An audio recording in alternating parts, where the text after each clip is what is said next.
What's up, you guys? See if this chat is going to work for me.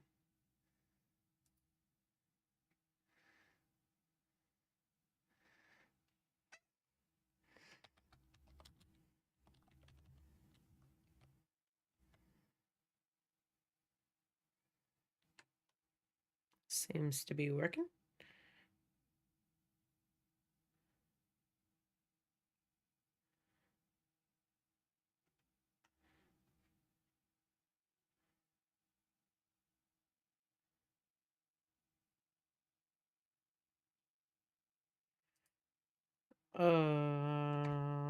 Right. Sorry about being a couple minutes late. It's not that big of a deal. Only a couple minutes, right?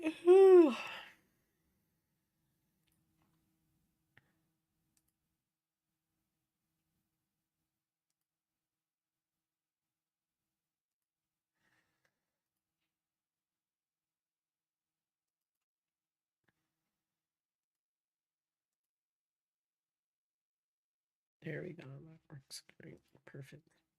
Hey, Lena. How are you today? I'm just trying to pull things up. Okay. How are you today, Lena? I am sleepy. I've had a long week. Lots of stuff to do.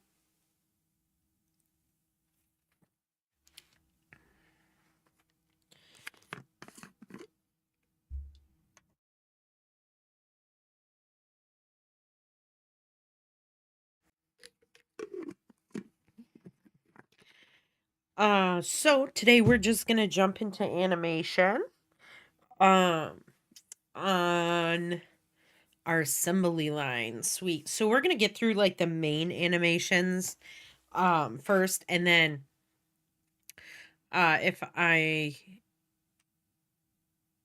I'm probably gonna like block some animations out, and I really need to get to the part where we're using the hierarchies in the robot arms. So I'm going to kind of block the cupcake animation as it's going out here, goes into the oven, then comes over here to have like a cherry put on it. I didn't have time to like add any extra steps, which I can always do later, right? But just for the moment, this will work. I mean, maybe it'll come out of the oven with like frosting on it, which is insanely crazy. We all know you can't frost a hot cupcake.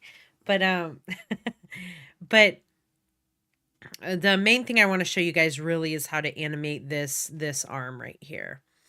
Lena said, "Good, happy you're excited to see how the robot arm is animated. Sweet, because that's what we're gonna focus on today." And then you know, depending on how far we get in class, we'll do little animations to add to this. Like animating the buttons and animating. I think I scaled these. I must have let me select this real quick. I think I accidentally scaled one of these buttons here because it doesn't look, it is a perfect circle. It just doesn't look it. But yeah, so that's what we're gonna really be working on today. So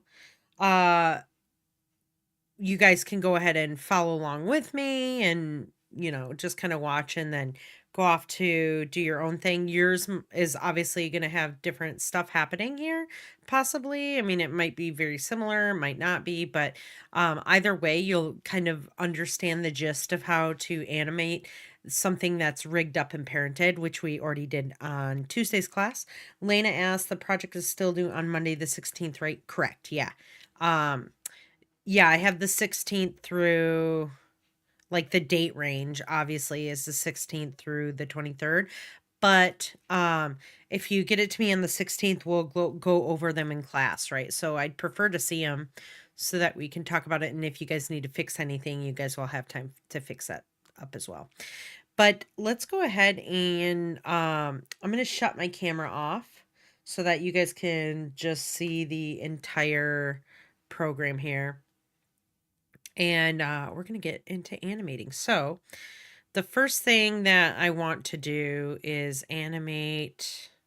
Well, I've got the gears animated on here, right? And they animate for a couple seconds, but I want this animation to continue throughout the entire video that we have this on screen. And I don't know how long the entire video is going to be. Yours also might vary. The length of the video for you guys might vary depending on how many stages there are in your assembly line and whatever's happening. And so that's okay. There's nothing wrong with that. But I want to show you guys a quick trick on how to continue an animation to loop it, kind of like we did a looping animation inside of which project was that for? The motion design one inside of Cinema 4D, and there was the option to loop your keyframes. There's a similar option inside of After Effects, but it requires a little bit of coding, and it's nothing that is scary. It's a very simple code. It's one single line of code, and what it does is it continues your loop of the animation without having to add extra keyframes along the end. So let's just kind of get to that section real quick, which would be the gears. So I'm going to hit U on my keyboard here, and I'm going to maximize my area so you guys can see. And right now I have the rotation animated, but it's not the rotation of the entire gear. If you guys can remember last time, I had to put the gear into a group and then had to add the repeater to it. And then I wasn't able to animate the actual rotation transform property of the entire layer. I had to go into the gear group and animate the transform property of all these separate little groups right here. And the reason being is because it wasn't actually, when I would animate the layer, it would rotate the entire layer based on the first gear and not on each individual gear, and that's what I wanted. So again, if I show you an example of that, if I start to rotate this, it's going to rotate around that first gear, which isn't what I want. I wanted them individually to be rotating exactly like a gear would work.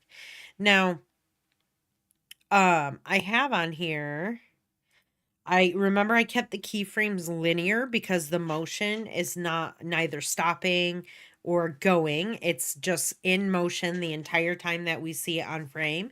And so we don't want that to slow down nor speed up, right? Because you're seeing some kind of machinery working and it's continuously doing its job. It's not going to slow down or speed up unless a force is acted upon it to do that. Like if someone shuts a machine down or whatnot, but that's not happening here.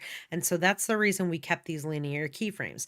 Now, if I felt this was too slow, like if, or too fast of an animation, I can remember take this last keyframe in, and if I wanted it faster, I could shorten the time, and if I wanted it slower, I could lengthen that time, right? So I've got it to 3 seconds here almost, and it's a little bit of a slower, it's going to be a slower rotation. I actually kind of like that, so I'm going to keep that there. And what I want to do in order to add that expression is what it's called.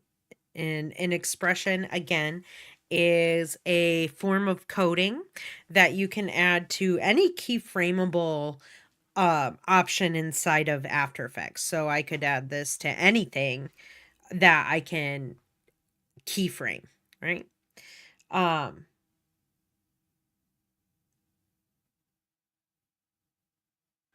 Real quick, I'm just reading the comments. Speaking of the gears, is it possible to change the stroke color of the gears in After Effects if you already put keyframes on it? Absolutely, there is. Let me show you how to do that in just a second. I'm going to show you guys how to loop this, and then I'll show you how to change those colors. And so that expression, like I said, can be added to any property that can be keyframed. And how you add an expression is you are going to hold down Alt on your keyboard, and you're going to click you're going to left click like normal click on the little stopwatch here, even if there's keyframes on it. And what's going to happen is it's going to turn your um, it's going to turn your transform properties. It's going to turn that red. And this little option is going to pop up where you can type in something inside of here, your code, right, to tell it what to do. So we're directing this layer, or we're directing this transform property to do something very specific for us. And what we want is we want this animation to not stop at 3 seconds, but we want it to continue on as if there were more keyframes added here, right? And at that same speed, because we've got the speed that we want, but we want that to continuously be rotating. Now, normally what you would think you would do is just copy and paste the keyframes, but what we're going to do here is we are going to, if you click this little, there's a little, like it looks like a play button here, and it's an expression language menu. And you're going to click onto that, and we are going to go to, I believe, property.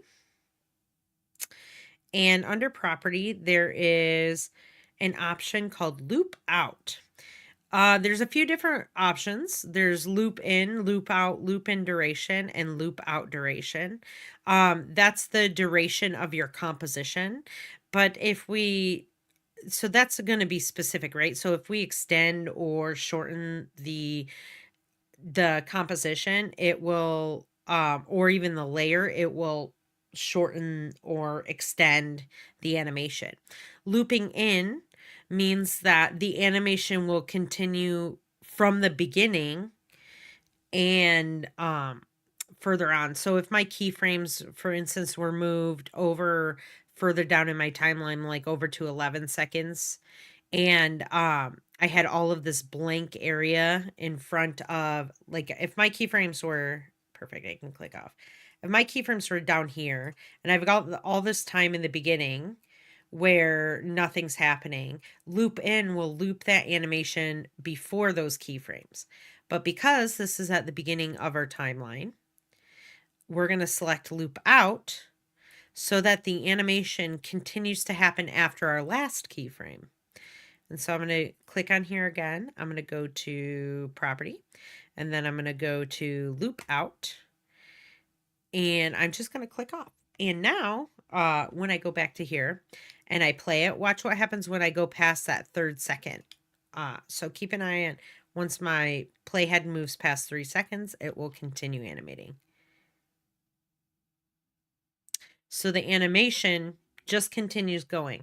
Doesn't matter how long my it doesn't matter how long my layer is, it doesn't matter how long my composition is. I could still extend the composition and the layer, and it would still loop it because it's looping it after my keyframes. Now, let's say I was like, okay, this is fine, but I kind of want to speed it up a little bit more. If I just shuffle this keyframe in, it will still apply that to the rest of the animation as well. So any kind of changes that you do on your keyframes here will also in turn will change the rest of the looping cycle, right? And so very simple.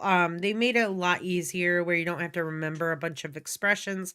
You can just click on here, go to property, and loop out, and you don't even need to type anything inside of here. You used to have to type stuff inside, but you don't anymore. There's more expressions that we'll use later on in After Effects, but right now we'll probably use this mostly. And so this is great when creating like looping animations. The only thing is when you have a looping animation, you want to make sure the beginning and the end keyframe are the same. And so it can take a lot of finessing. It might be just easier to add manual keyframes in at that point than adding expressions, because expressions can add randomness to our keyframes as well, or to our properties. And if there's a randomness applied, then the beginning and the beginning of the animation and the end of the animation might have different values depending on what it is. And that really applies to things like the wiggle expression, where it's randomly wiggling the object on both your X and Y axis. And so at the beginning of the animation, it might be on a certain X and Y axis, but at the end of it, it might be on a completely different one, which would not make it seamless, right? And so at that point, if you're looking for a seamless loop, you're going to have to manually add in all your keyframes. But yeah, this is a very powerful tool inside of After Effects that you can start using that saves you a lot of time when animating. And Lena asked if we can change the stroke color. So let's do that real quick.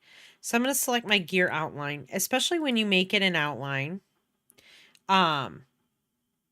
You can do it inside of After Effects. If it is still an Illustrator layer, right? You have to go back into Adobe Illustrator and update the color through there, save it, and then it will update inside of After Effects. Now, if you've right-clicked and converted this to, if you converted this layer, right? Remember we did that create shapes from vector layer. If you did that like I did with my gears, the nice thing about it is now it's just a complete shape layer inside of After Effects. And so I have the ability to do those things like grabbing the different objects and changing colors, right? So if I wanted to go into, that's what's nice about this property panel is it shows up right here. So I just clicked on the last group in here. All these little separate groups on my gears are all those tiny little dots that you saw before. So if I zoom in here, all those tiny, tiny little circle dots that I have in there, those are, I put it in its own separate group, which kind of sucks, but I know what it is. So all I have to do is just click on one to see that it's got the stroke with it, and I can update both my stroke or my fill if I want to. The other way you can access this is if you are in your timeline, right? And you drop down to your gear group and you can select all of these. Now I know the entire gears in this group, and then I can go under stroke here and I can update my stroke in here as well. Would we have to convert all the layers into shape layers before animating it? Nope, nope, you don't have to. Just anything you want, like individual control of certain things. And even then, you don't have to do that. You could just bring it into, you could just update the layer inside of Illustrator so that they're on separate layers depending on what you want to animate. But because I wanted to add that repeater to the gears, I had to make this a shape layer. It's just like, you know, it kind of just depends on what you're planning to do with that layer. Will depend on if it's a better choice to make it a shape layer or to just leave it as an Illustrator layer. Because remember, the power of the Illustrator layer is that I can go into Illustrator and update any of these, and it automatically like transfers it over to here as well. But like if you update that one gear color for the outline, right? Like if I wanted to make him, if I want to make the inside color like a pink or something, I would do that. But because it's a repeater, it's got the repeater on it. It's going to change all the iterations after that as well.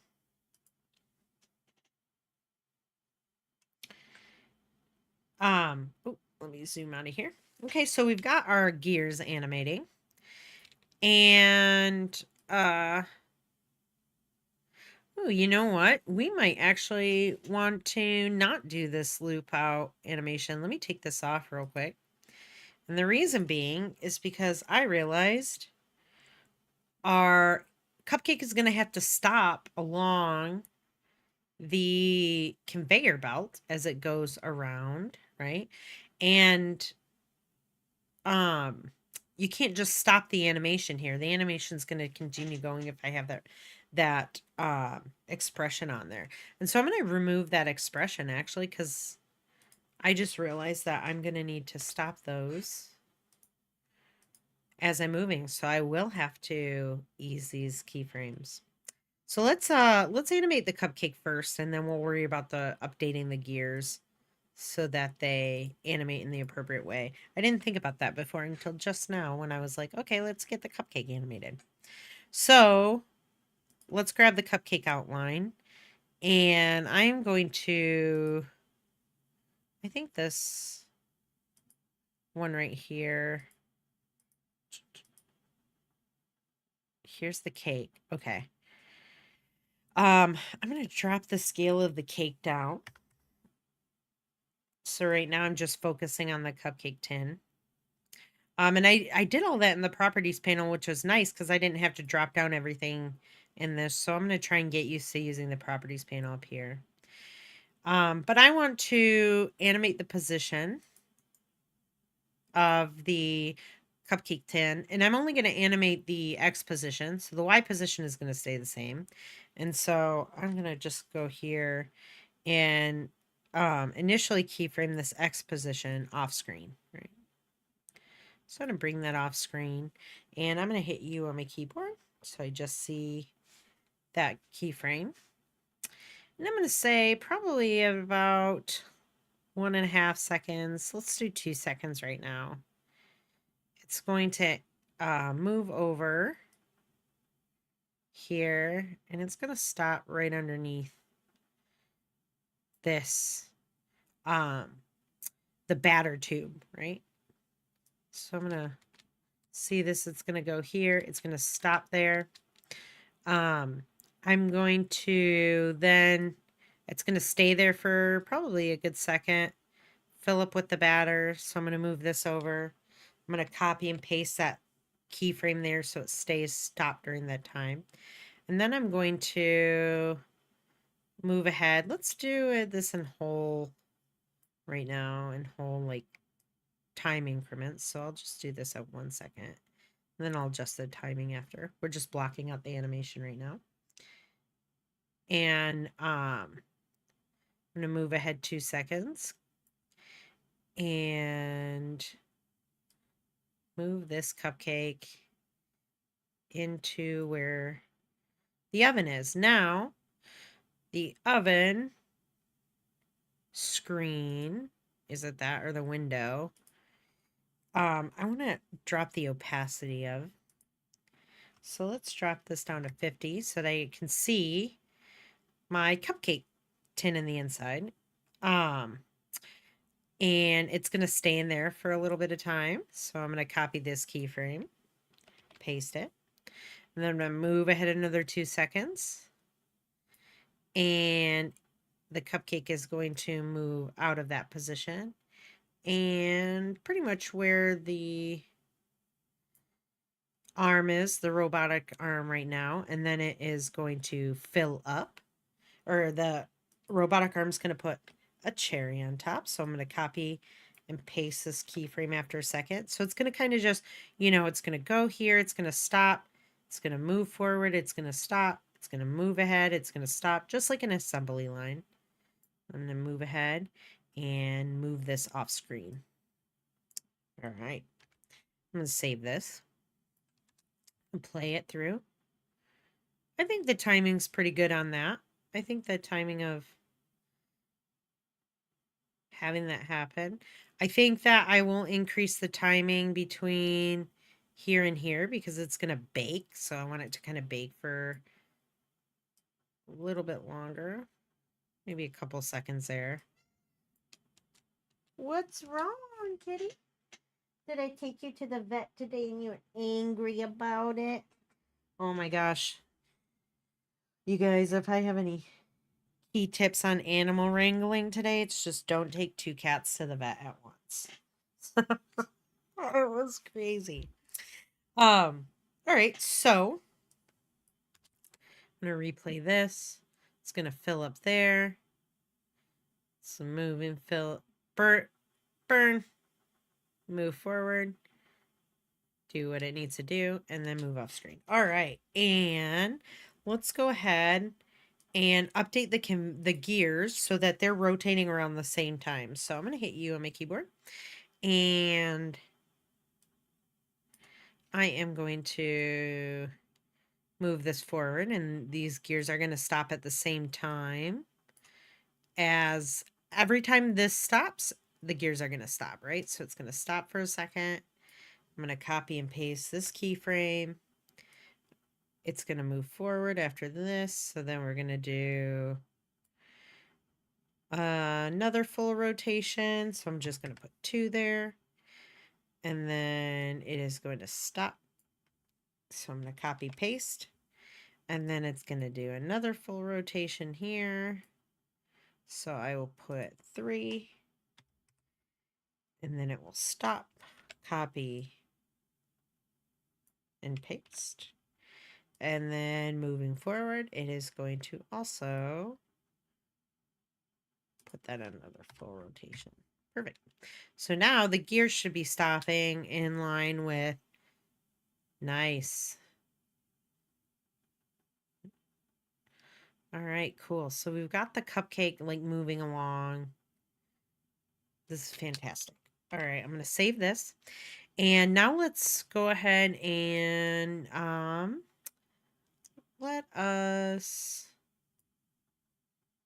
we are going to,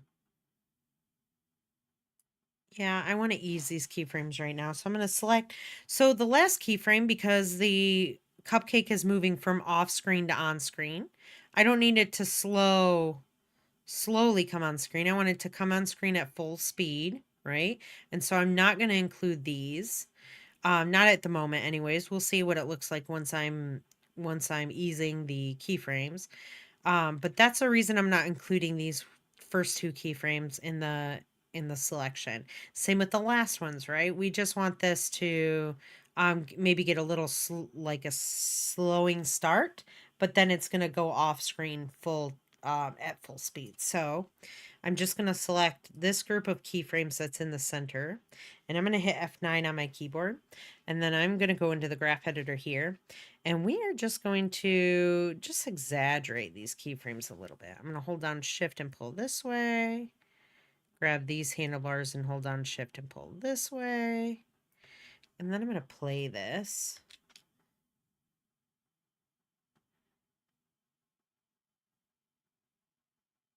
And I think overall, it's not terrible, but I think it doesn't need to be as exaggerated, actually. So hold down Shift and go back in on both sides. Let's go back in there. And then let's play this again. That's not bad. That's nice. That's a good...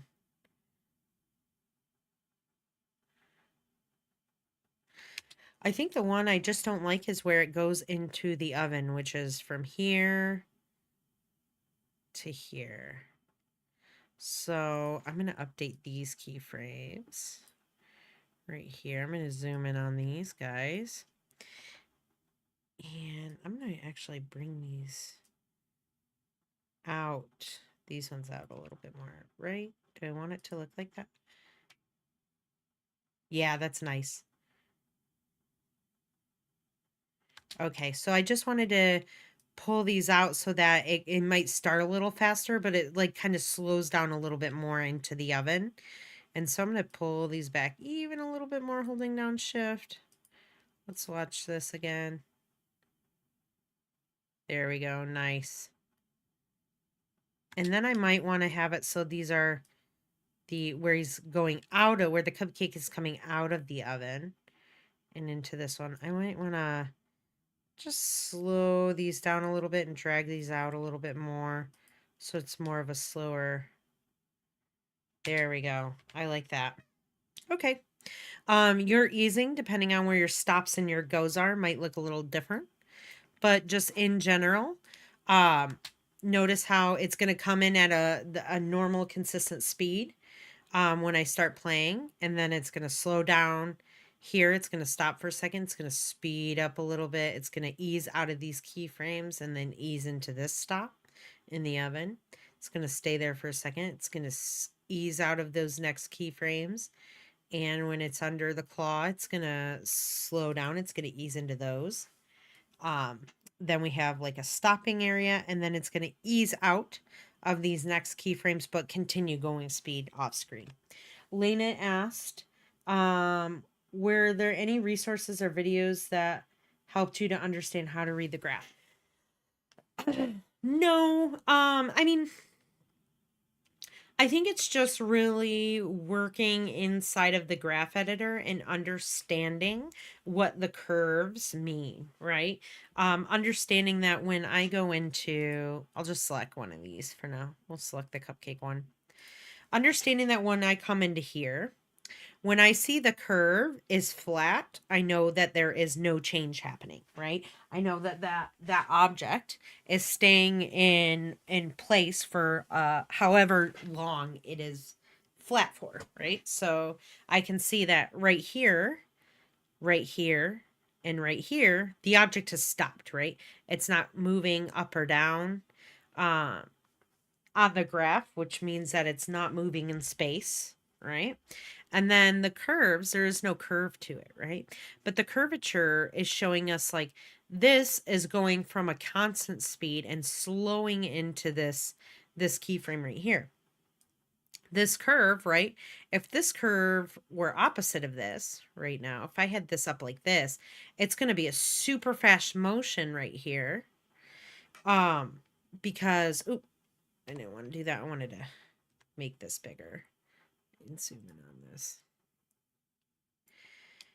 This curve is going to represent that it's going from this speed, right, this stopped spot, to this speed in a matter of a very short distance. So that's very fast, right? Versus what it was like before, where it's kind of gradually coming out of that keyframe. So it's kind of a slow movement, right? It's easing out of that motion. It's reaching the peak speed about here, where it's like a consistent line, like a consistent angle moving upwards to the next keyframe. And then this part right here is showing me that it's slowing down into that motion there. If I were to grab this one and pull this out, it's going to mean that it's going to slow even further into this motion. It's going to come out fast in between these areas right here, right? Oh, let me unzoom there. Between this area right here and this area right here, that's happening kind of fast, right? It's pretty steep incline there, which is showing me it's coming from here to here very quickly, very quick and steep incline to that curve, versus when I'm here to here to the next keyframe, we've got this really nice easing curve sloping. So like as it's going up here, it's going to start to slow down when it's about right here to there. So I hope that kind of helps you to understand the easing of the curves a little bit more. But really it's just a trial and error thing. Just learning that like when you're increasing, like when you're changing the shape of the curve, it's going to change how quickly it's going to move out of that keyframe or into that keyframe. Does that make a little more sense? It's just like a practice when you're like looking at things. Yeah, it just takes time like everything else. It's like learning to read any kind of graph in math. Just the more you practice it, the more you're going to understand how it's working, right? And I think right here we might have a little bit of an issue that happened when I was messing around. Nope, looks good. Okay. And so now we're going to have, okay, it's going to move here. The batter's going to come out. When it's under here, it's going to bake. And so I am going to scale that cake batter. Remember I put it down to 0? I'm going to keyframe that. And I am going to, notice you can do it in the property panel too, right? Which was nice. I think the keyframe though, where'd it go? Let me select that. Okay, that's still keyframe. I don't want to undo that though. Okay. And then we're going to kind of start it a little bit in further so that it's like when the heat is applied, it's going to bake there. So I don't want it to just start, I don't want the cake to start baking right away when it's in there. I want it to stop in the oven, like the heat comes on, the cake bakes, it rises. So I'm going to kind of place it, like if you look at my keyframe, here's where it stops in the oven. This is the area where the cupcake is in the oven. And so I want it to kind of start to scale a little bit in from that first keyframe, and then I'm going to move it in a little bit here before it gets to 100%. So I'm going to increase that, not 100. Type in manually. So now let's watch this, and we'll ease that as well. It's going to move under there. Batter will fill up. It's baking. Whoa, there it is. Now we have our cupcake coming out. And let's kind of ease these keyframes, right? So I'm going to hit F9, and we're going to go into the graph editor here.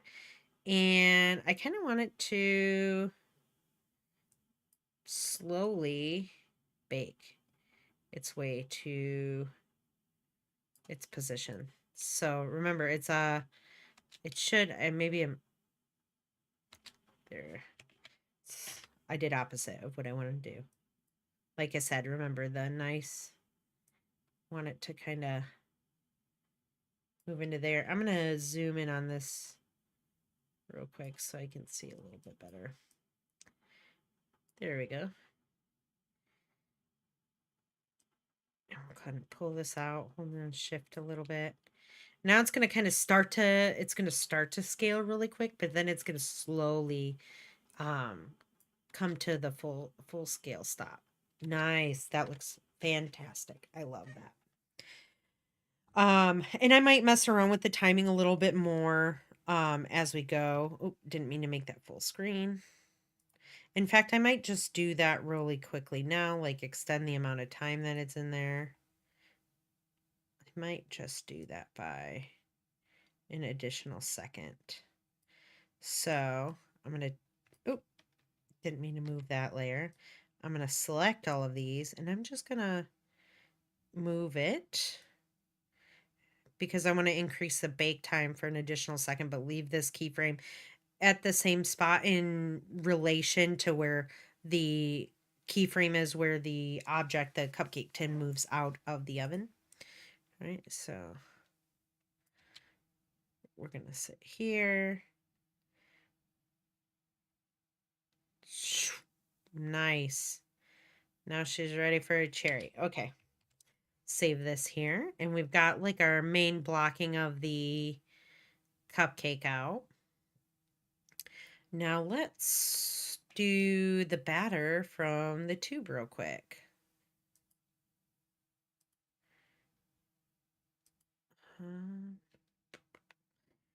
Maybe. Yeah, this one will be easy. So, what I'm going to do is I am going to create a stroke. We're going to learn a new technique here. It's called trim paths.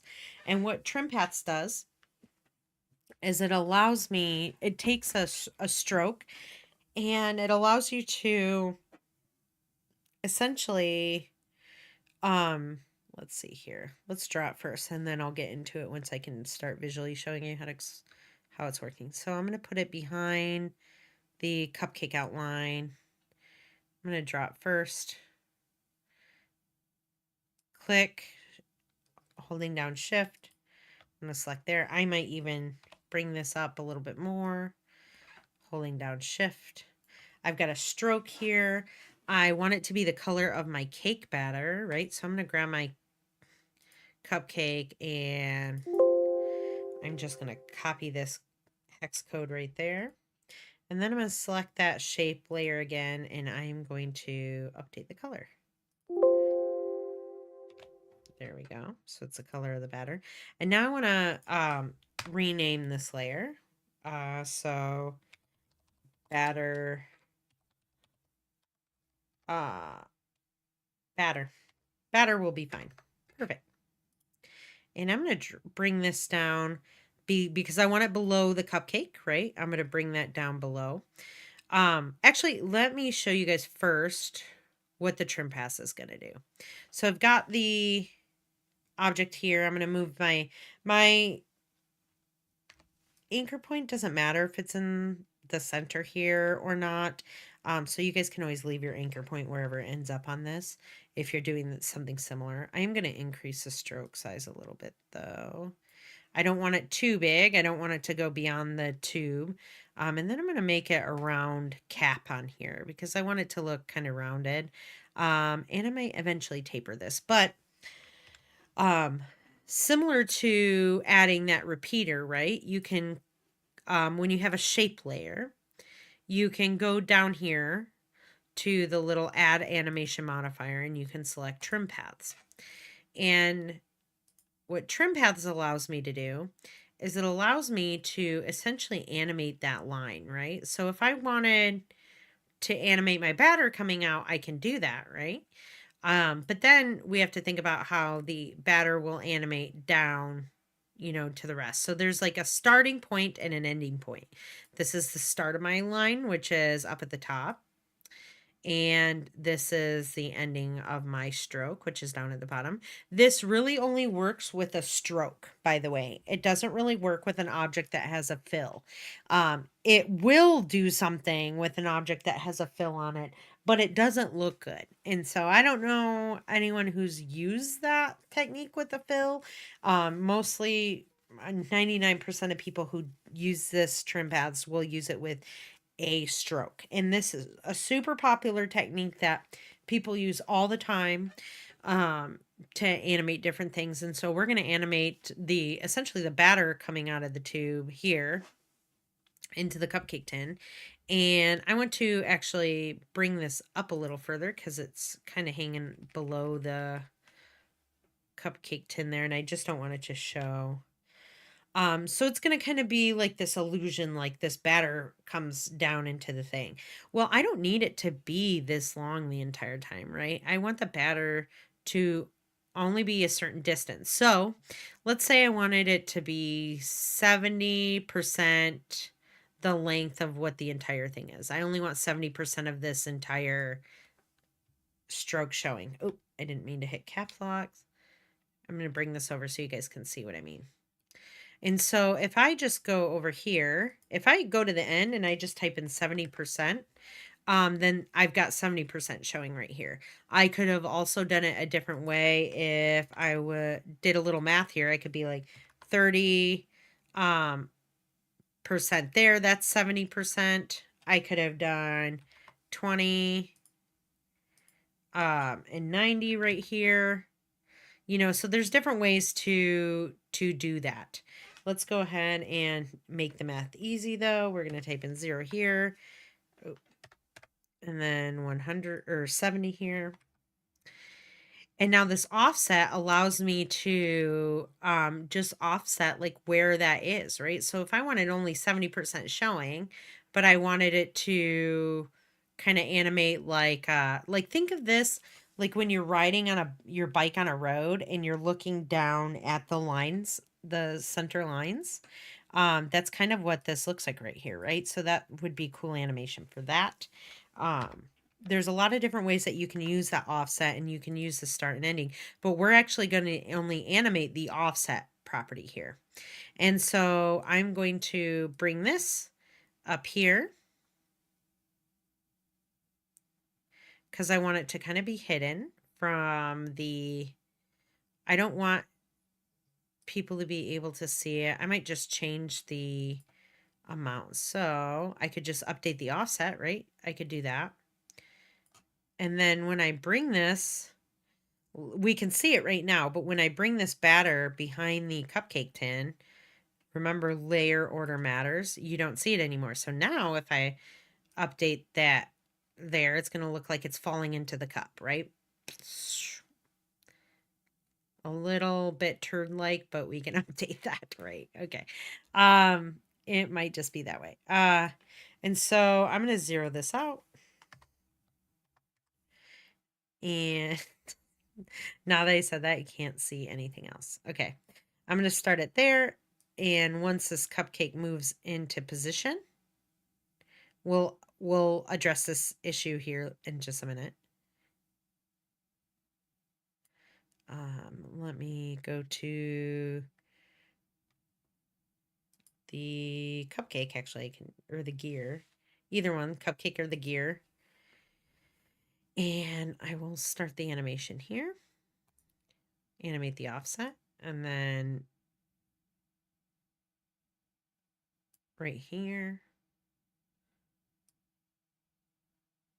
Move that value down so it goes into there. And so you're going to see it move into place.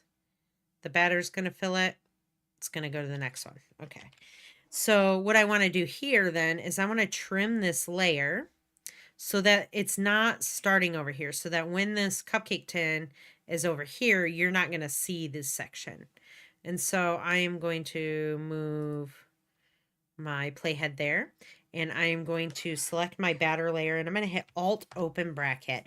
And what that does is it trims your layer. It doesn't mean I can't make this come back later. It just trims your layer wherever your playhead is at. So I'm going to move that forward here, and I don't want it to show after this.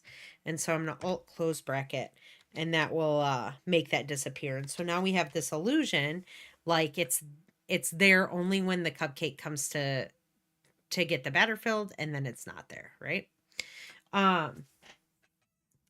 This is kind of like an on off, like thinking of like turning a layer on and off. Like you have that option inside of Cinema 4D where you can animate just like a toggle on and off. And unfortunately, you can't really do that here. You could by animating the opacity, but this is just a much quicker way, and it leaves you with less keyframes, right? And then if I wanted to add it later on down the road, I could either duplicate this or decide to animate it in a different way that will work a little bit better. Now I want this to, I'm going to hit U on my keyboard, and I am only going to ease the first keyframe here, and I'm going to go into this, and I want it to kind of maybe come out a little bit faster, and then there we go. Maybe a little bit slow. No, let's slow it down a little bit. Close to linear. It's hard to tell right now because there's no real texture to this, to the stroke. And so we can add that texture. Let's see if we can do something here. If I open the stroke properties, now you can't do that inside of here. This is just like your basic properties of your stroke. But if you go inside of, let me do that. If you go inside of your options here, under your shape layer, and then you go under your stroke. And you notice there's a lot of different options here. There's a taper you can add. You can add dashes to the lines. So if I wanted it to obviously look like a dash line, I could just increase the amounts and the gaps in between them. So you can animate it that way if you wanted to. I'm going to undo that because I don't need a dash.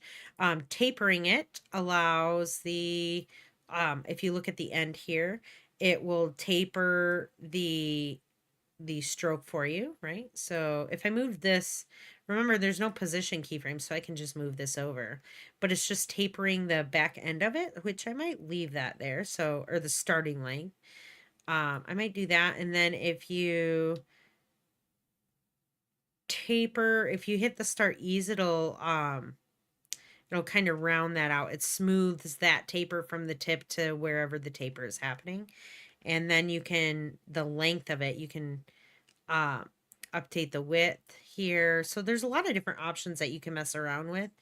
The wave, I think, allows, will that give it like a texture? That's cool. Let's do that.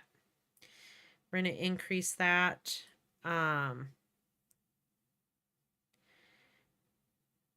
We can, if you change the, if you drop this down further, oh, cool.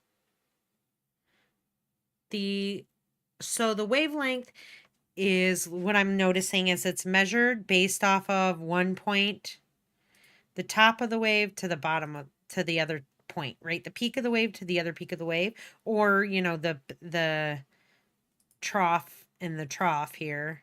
But I like to think of it at the peak. From one peak to the other is how the wavelength is. So the longer, the further, the higher number it is, the further the distance it is from one peak to the other. And then the shorter it is, obviously you're going to get more of like this zigzaggy look, right? So I'm going to kind of, I like that. I think that's a good one. And so now when I put it in here, when I move this back, holding shift and moving it, it's going to definitely look like more of a turd. No, it actually looks like batter. It kind of looks like a little Mr. Hanky, but Lena, I don't know. What's your consensus on it? Is it a turd or is it batter? Please tell me. I didn't think this would be a conversation tonight, but here we are.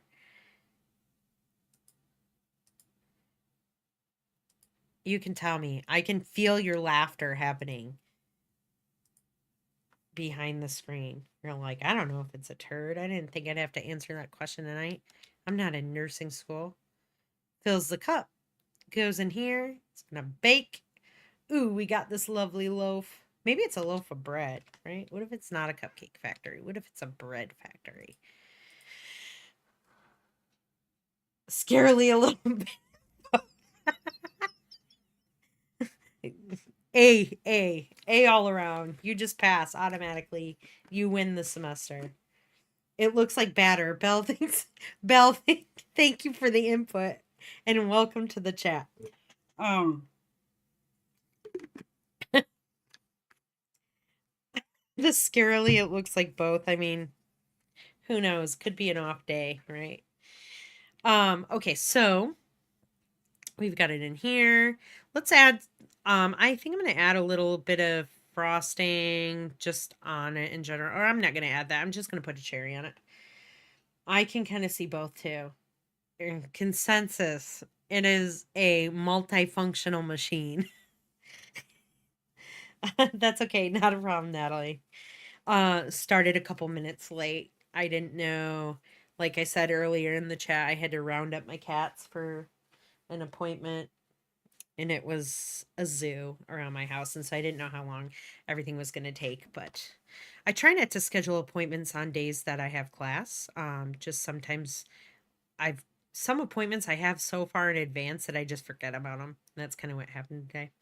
But anyways, so it's gonna move here. And this is where the fun begins. Okay, this is where our hierarchies start to come into play. So I need to create something that's gonna like hold the cherries, right? Maybe something that's in the background. Um, like some kind of bucket. I may just put something in here for now and then update it later to look cool.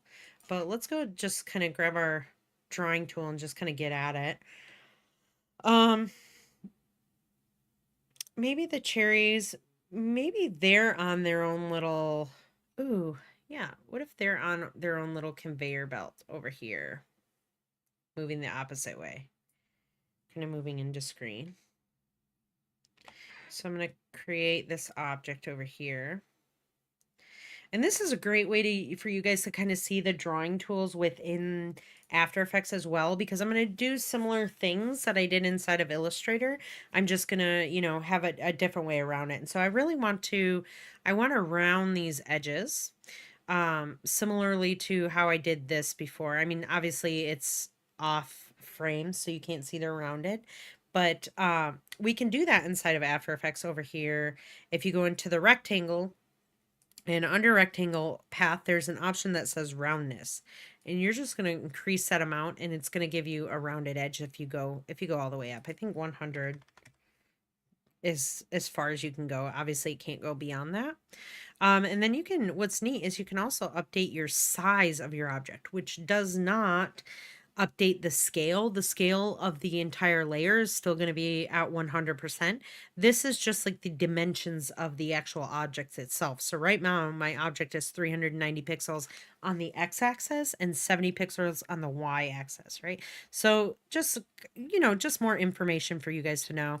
And then this position is I don't usually touch the position inside of the shape object path.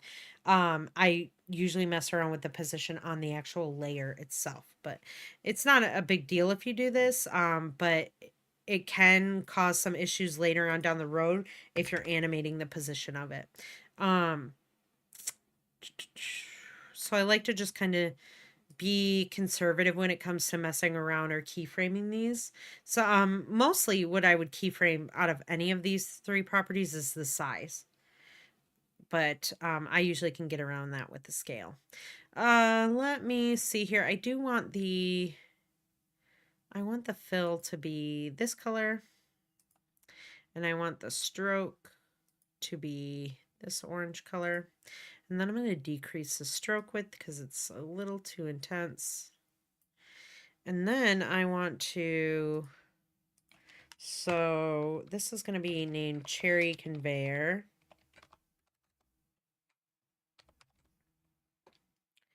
I'm going to change the color of this, probably to a red. And then I'm going to move this. Do I want to move it? I'm going to move it down below the claw, below the track. So I've got my control box here. And then I've got the cherry thing, I've got the track, and I've got the one arm and then the two batter base, right? Save that there. I want to, let's go ahead and we're going to add the gears to it as well. So let's duplicate the gear outline. Duplicate, bring that below the cherry conveyor. I am going to change this to red as well. I'm going to hit U on my keyboard and not animate any of these. So I'm going to shut the rotation off. And I'm also going to just shut off the repeater for the moment, because I will repeat it just in a different way. And we want these ones to kind of be moving opposite. I might just move this kind of halfway there. Oop, I need it to be above the conveyor belt. Layer matter orders, remember that? Make sure that these look pretty centered. And then I'm going to add that gear repeater on, but I'm going to only do probably 2 additional copies.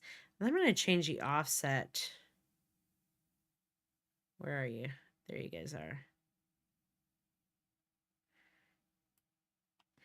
Actually, I'm not going to do that way because it's just more confusing. I'm just going to move this over here and then animate the rotation backwards. Let's see if we might scale these down a little bit, signaling maybe it's a smaller conveyor belt, smaller gears. I think I will take the conveyor belt and make it a little bit smaller, which I can do with the size, right? So I'm going to change from 70, let's go down to 50. There we go, kind of neat. 60, there we go, a little bit better there. And then I'm going to take this gear and just nudge it down with my arrow keys on my keyboard. If you want to, you can shorten the distance in between the repeater. If I go into the repeater and down here under the transform, and if I decrease the position, right? So from, I believe that's what's going to work. Let me do this real quick. 90. Yeah. Okay. So if I decrease the position value, it's going to make them tighter onto each other. I have to put another, there we go. An additional one there. Let's put it back at 100 and see how that looks. Now I'm going to bring that down to 80. There we go. That looks cool. And then I'm going to animate the rotation of those gears, which will be not the actual, remember, it's not going to be the layer rotation, but it will be the rotation of the transform group of the group of gears, right? But we'll do that in just a second. The first thing I want to do is I want to maybe move these. I want my gears to move with the conveyor belt. So I'm going to parent this layer to this one. I'm going to move this down a little bit more. Maybe right there.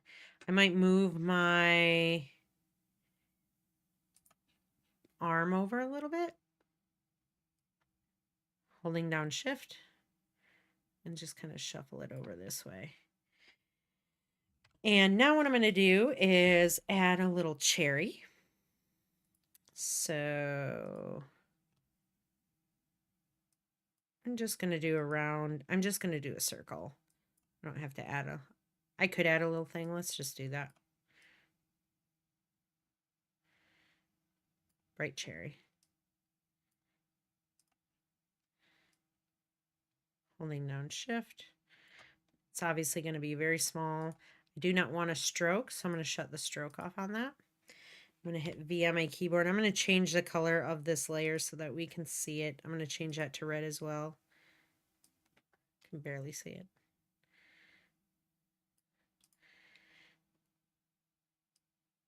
In comparison to the cupcake, it is a little bit too big.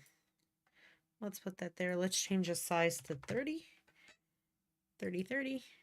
That's a little bit better. Ooh, it's going to be a tiny little thing for this guy to grab. Okay, so let's kind of get our arm into the starting position. I'm going to rename this layer real quick to cherry. And then I want this to be underneath my, I want it to be above the gear, above the like conveyor belt, but underneath the arm, right? I want it to be underneath this. And let's we're going to get this bent into position like it's ready to grab the little cherry. And maybe it grabs the cherry before the cupcake even gets to this point. And so I want to keep the base in place right now. But I want to use the only thing that's going to be animating on this is the rotation of everything. So I'm going to go over here and select all the rotations. And I'm going to rotate starting with the upper arm first. Because remember how everything is attached and parented to each other? That upper arm is going to control everything below it. Hey, Nakara, what's up? How you doing, buddy? And so I want this to kind of be off. I think I'm going to have it rotated that way. And then I want this claw to kind of be like this. Maybe up like this. Maybe the wrist is kind of down. Maybe it grabs the cherry when it's right there, right? So maybe I want to move the base of the arm over a little bit more. I'm going to hit position on here. I'm going to shuffle that a little bit more so it's just kind of right on the edge. And now I have, remember I have options to animate the claw. So maybe what happens, -45. That was the wrong one. That was the wrist. The claws. Okay. -20 is good. Like the cherry's gonna almost move close to the edge and then he's gonna grab it. And it's gonna end up in his grasp. But notice how, like, while I'm moving that, right? Kind of looks like an animal arm right now. But while I'm moving that, everything moves along with it, right? So just keep that kind of stuff in mind while you're animating everything. Or maybe it goes over top. Can it? I'm trying not to overextend anything. Would it go this way and this way? I don't think so. No, I think I like the way it is there. I'm doing good today, Nakara. Had a interesting start to class, but we are here so far and we're doing good. And we're animating the cupcake through, we veered off the path of technology and into dessert territory for our assembly line. And on that note, when that happened, along the way somewhere there was a conversation of poo. So you missed a lot. Okay. So maybe while this is animating and that's growing, the arm is going to grab that cherry. So we might update the way the cherry and the arm are and stuff, but I kind of want it just in like this space right now. And so maybe I'm going to move the Let's do this real quick. Let's move this over a little bit more. Oop. Remember that the gears are already parented to here, so maybe it's just real short. Right, maybe. So the cherry's going to start off screen, similar to how we just did the cupcake, right? So I'm going to keyframe the position. Maybe that's happening over here while this is going on. I want to separate dimensions real quick of this one. So yeah, I'm going to get it. I'm almost getting ahead of myself, so I don't want to do that real quick. Let's just keyframe this 1980. You in the keyboard. It's not going to take that long to move into screen, maybe 12 frames. It's going to animate right here. It's going to stop. 1825. Okay, so it's going to... The cherry comes down. Maybe that does take a little bit shorter than I want. So maybe I want it on a little longer. And I'm going to ease the last keyframe, right? Because it's coming from off screen, so I want that linear. Because the speed is going to be normal, the same, but it's going to slow down into this resting position. So F9 on the keyboard to ease that keyframe. And then we're going to here, and I'm going to just kind of holding down shift, just pull this out a little bit. Nice. I want to move that in a little bit more. So if I grab this and I move it up or down, remember we're only working in the X value right now. So if I grab this and move this up or down, it allows me to kind of shorten the distance in between without adding an additional keyframe. I'm going to save that. And so it's going to animate on. The gears are going to animate now. So let's do the quick rotation of the gears.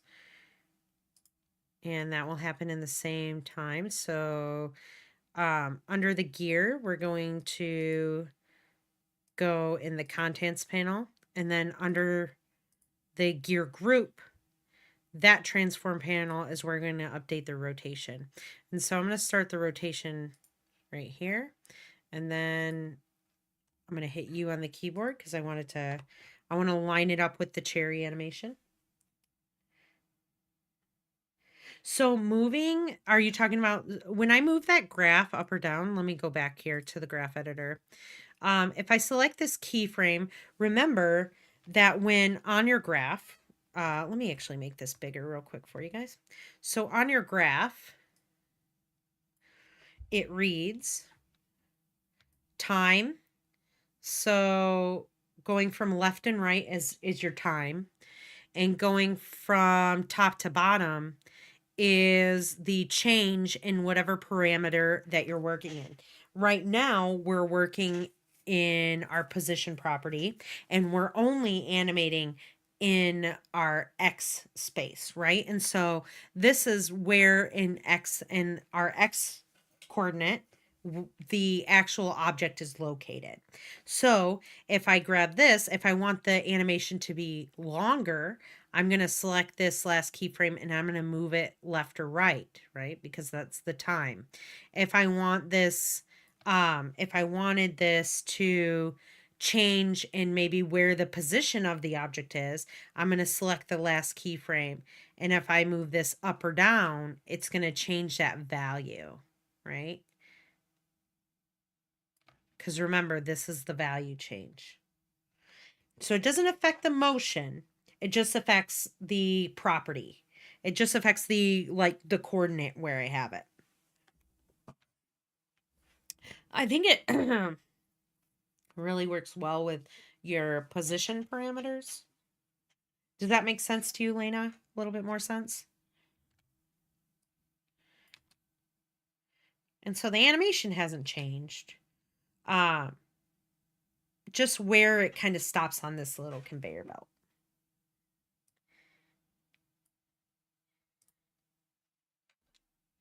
But I've got back to the gears. Lena, let me know if you need more explanation on that, but I'm going to move forward, and then if you need to, I'll stop once I'm done talking about this. But again, remember if we were to animate the rotation of the layer of this gear, it's going to rotate it in correlation to the first gear, and that's not what we wanted. And so sometimes we have to dig a little further. Remember, I told you guys about all those transform properties that are in each one of these objects or selections, right? These are like folders. We're grouping things together. And inside this gear group is my entire gear. So these are all the little circles. So I could even select all these and just hit Control G and group those and rename this group to like the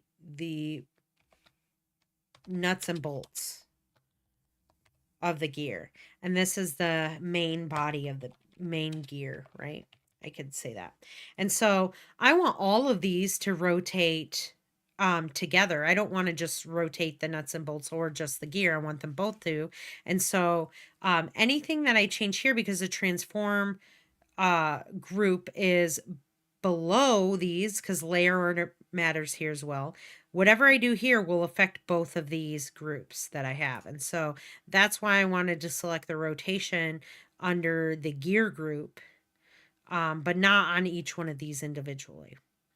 Because if I open these up, there's even more transform properties in each one of these. But that's really, really layered and in depth, and I don't want to do that. It's not necessary. So I just have to animate the rotation here. And so I'm going to this one's going to go backwards. And so I think negative 180 will be good for that, because it's kind of like a short rotation. And so if I play this, that comes into view. I'm going to ease that last keyframe there, do something very similar to this. I'm going to drag this out a little bit, holding down Shift. There we go. Ends on the same one.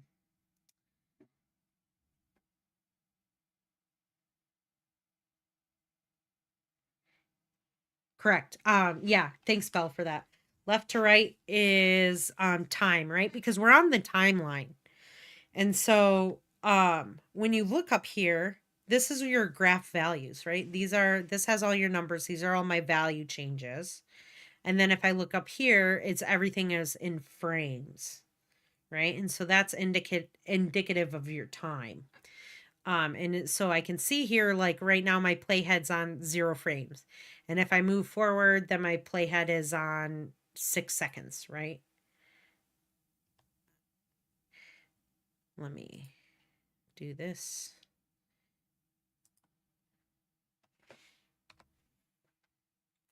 I think I'm too far back.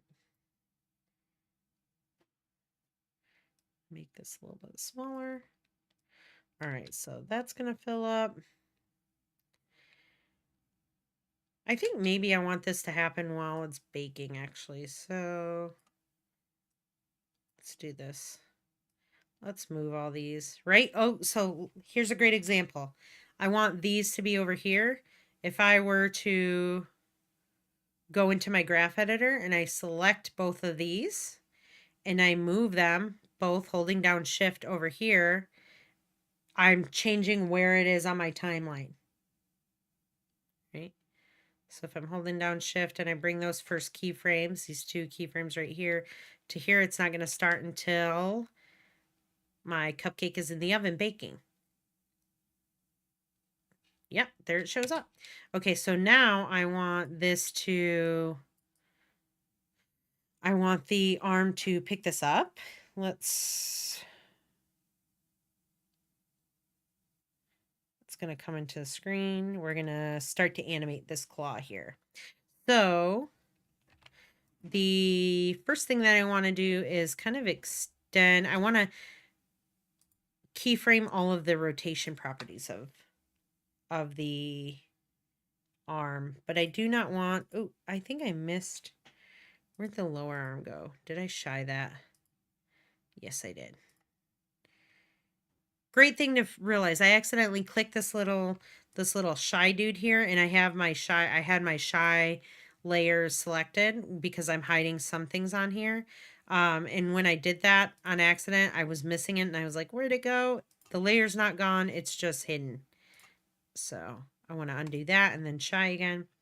Other than the base, right? Because the base would only be movement of left and right, the position. Right now we're not animating that. So I'm going to grab the upper arm all the way to the little claws.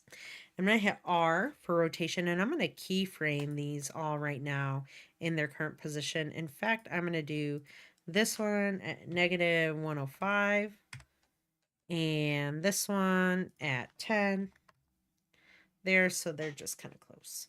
And then this is going to kind of stop there, and I want this arm to extend out and grab that little cherry there. So the first thing that I want to start rotating is the upper arm, just a little bit, right? It doesn't have to extend a lot, because what's mostly going to do the extension is here, this lower arm, the wrist, and the little claws. Is there a way to unshy one layer without revealing the others? No, you have to, if you just turn this, if you hit this again, it's going to show all of your layers that are shied. And so, unfortunately, if you hide one and you have a bunch of them hidden, they're going to show up when you hit this. But that's okay, because you just click that again and they all disappear. But anyways, I'm going to go ahead and rotate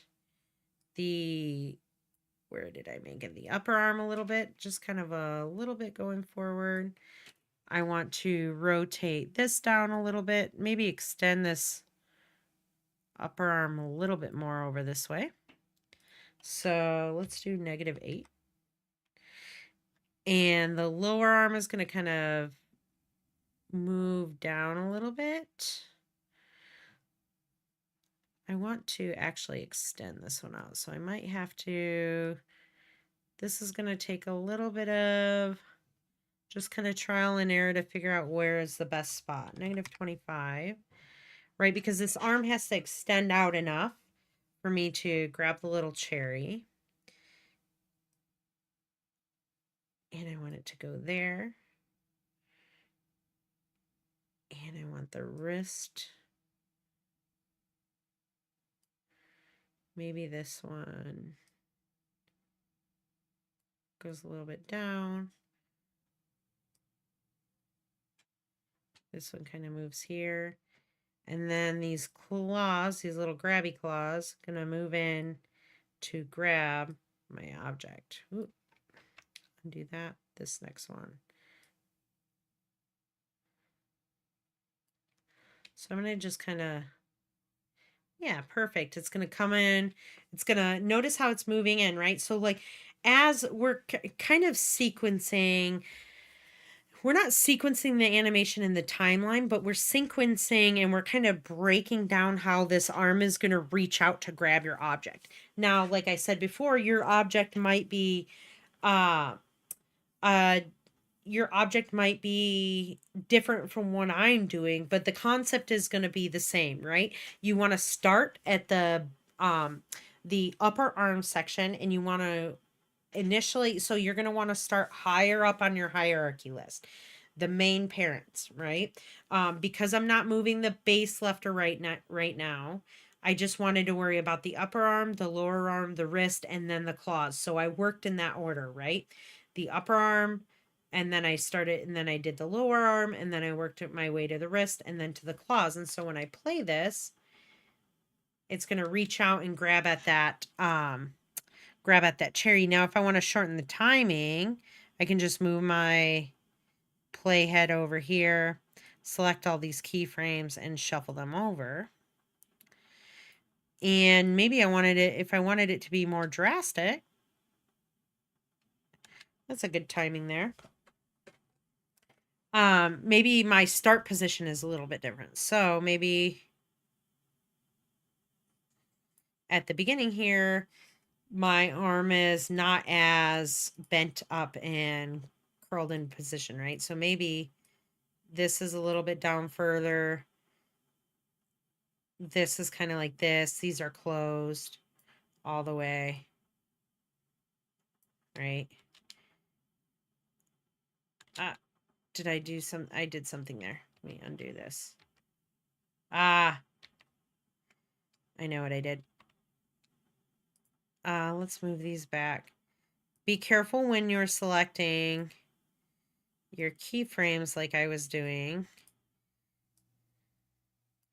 If you select it right here, if you select that, notice it selects both your keyframes. So if you change your value on this, it's going to change the other ones. So maybe I want this just a little bit down further. Maybe it's just a little bit more straightened out, right?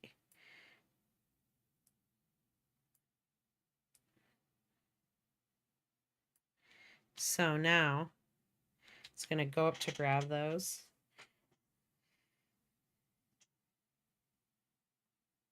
And let's go ahead and I don't know if I like that one as much.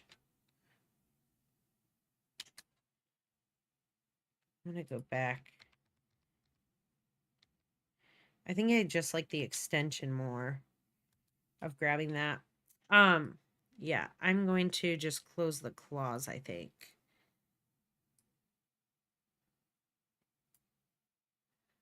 If I just hit 0, 0, there we go. And let's ease these keyframes. So I'm going to hit F9 on my keyboard. I'm going to go into here. Actually, let's wait on easing the keyframes until we get the rest of the animation in, right? Okay, so it's grab this cherry. Now, the cherry, the thing about parenting, right, is you can't change your parenting once it's done. You can't animate the parenting, unfortunately, to make the object go from one thing to another, right? And so what we want to do is like this switching on and off of the layer, kind of like we did with the batter. As the batter is like a shortened little layer here, we're going to do something similar with the cherry. And so once the arm grabs onto the cherry, what we want to do is we want to take this cherry layer and we're going to hit Shift Control D. And now what that's going to do is it's going to split your layer up. So if I zoom in on this real quick, and you notice that from one to the next, right, it's split perfectly, right in line with where the claw grabs onto the cherry. Now, the cool thing about this is that the position, there's two different layers, there's two different cherries now, right? But the position right now of this cherry and this cherry are in the exact same spot. It's like flipping your switch of your light on and off, right? I want to shut this layer off so I can parent this layer, this new cherry, to the claws so that when I move this arm down, it's going to bring that cherry with it. Now, if I were to not do this, you would have to try and animate the cherry along with the arm here, and that just makes no sense. It would be a lot of work, it would be tedious, it'd probably be hard to do. This is just a much simpler way to do that. And so what I'm going to do is, because I have the position animated on this initial cherry, is I'm going to hit on the second cherry layer. I'm going to hit P on my keyboard, and I'm going to just shut that position keyframe off. And I want to make sure when I do that, I'm at the beginning of the layer of the second cherry, right? Notice it says cherry 2. That's just perfectly fine. And then what I'm going to do is I'm going to take this second cherry and I am going to, which one do I want to do? I'm just going to parent it to the claw. I think that, let me read. A slightly advanced way to animate the claws for them to reflect each other is to animate to parent one rotation to the other, and then the stopwatch that turned red. You have the expression -1 times -1. Yeah. Under the rotation. But you still have to reflect it. A slightly reflect each other to parent one rotation to the other. So what Bella's saying to do is like this, right? So instead of I would have to had to duplicate this layer, right? I don't know if it'll work now because I have keyframes on it. You think it'll work, Belle? And then what you want to do is you go under rotation and you would type in negative, just -0 here. I think it does that. What is it? No, it's under the scale. You have to go under scale. I actually did do that. Let me see then if it will work. Scale here. Scale here. Okay, so this is the other one. Rotation. And the rotation of the claw. And then if I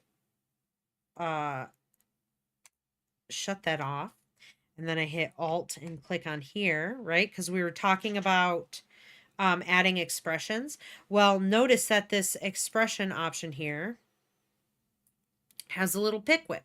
Similar to the pick whips here that you can parent, you can essentially drag this little pick whip to any parameter on another layer, and it will connect that parameter to the other parameter on a different layer.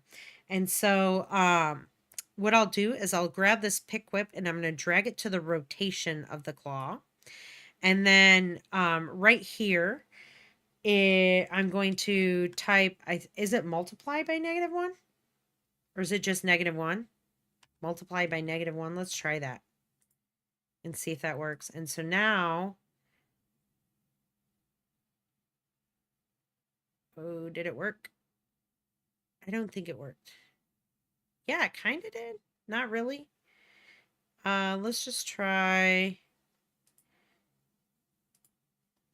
-1. I don't know if that will work either.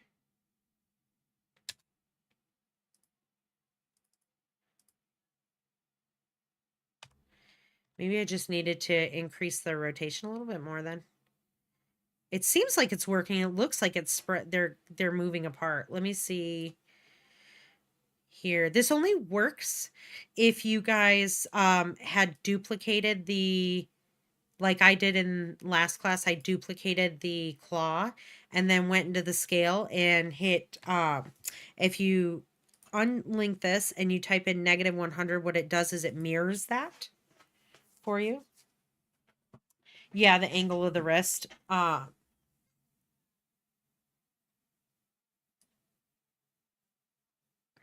But now we have the cherry. Notice how so real quick, unintentionally, by like moving the wrist right now, you guys can see how now that second cherry is attached to the claws now. Because right here it's not, but then all of a sudden I made that switch, right? I shut this one off, turned this one on, and now this one's connected to the claws.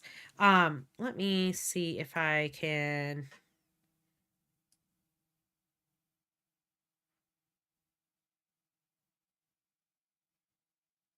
Come on, just barely. Come on, my little fingies.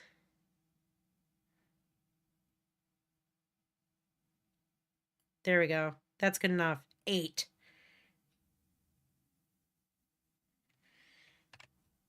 There we go.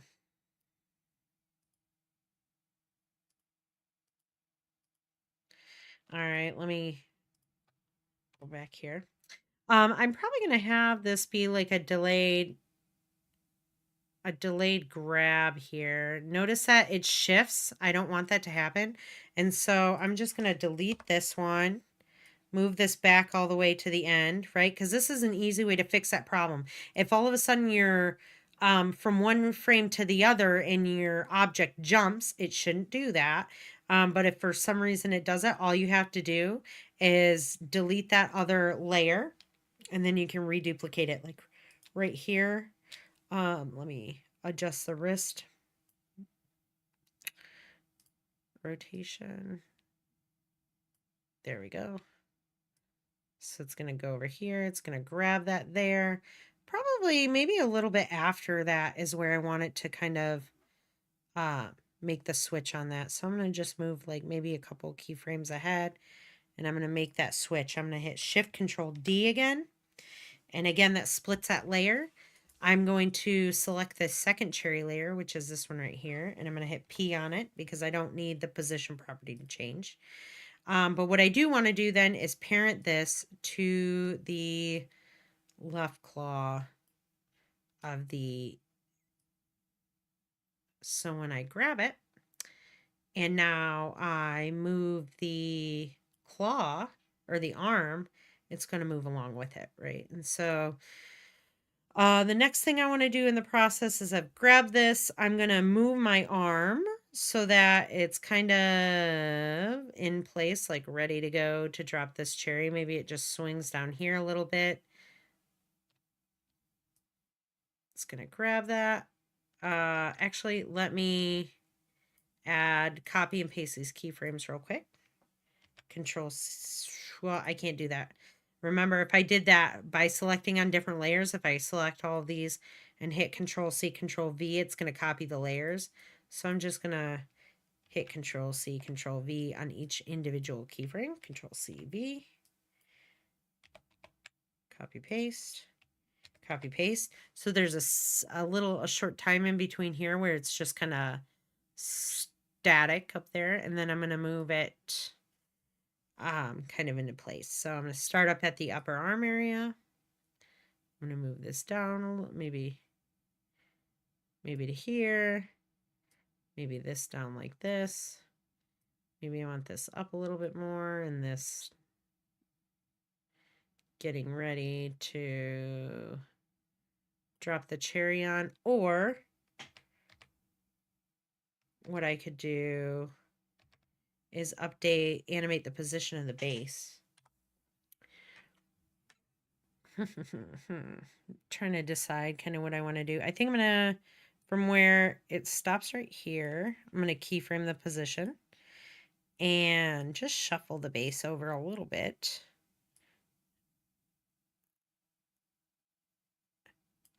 And then now bring this down.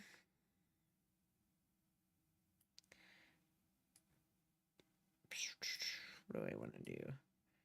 Bring this, I actually want this to come up a little bit more. And then keep grabbing the wrong one. Then bring this down. And this one kind of over. Just getting ready for that cupcake to come into frame, right? So he's going to grab it. It's going to hold it. It's going to bring it down. And that cupcake, let's move that cupcake over. So where are ya? The cupcake outline, you. This one right here, right? We're going to have to shuffle the position of these two over.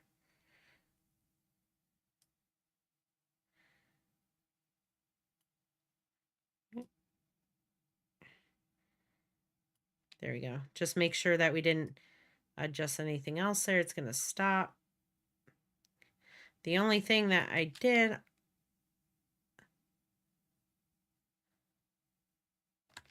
the gears. Something's with the gears are up. So I think they should be timed about similarly.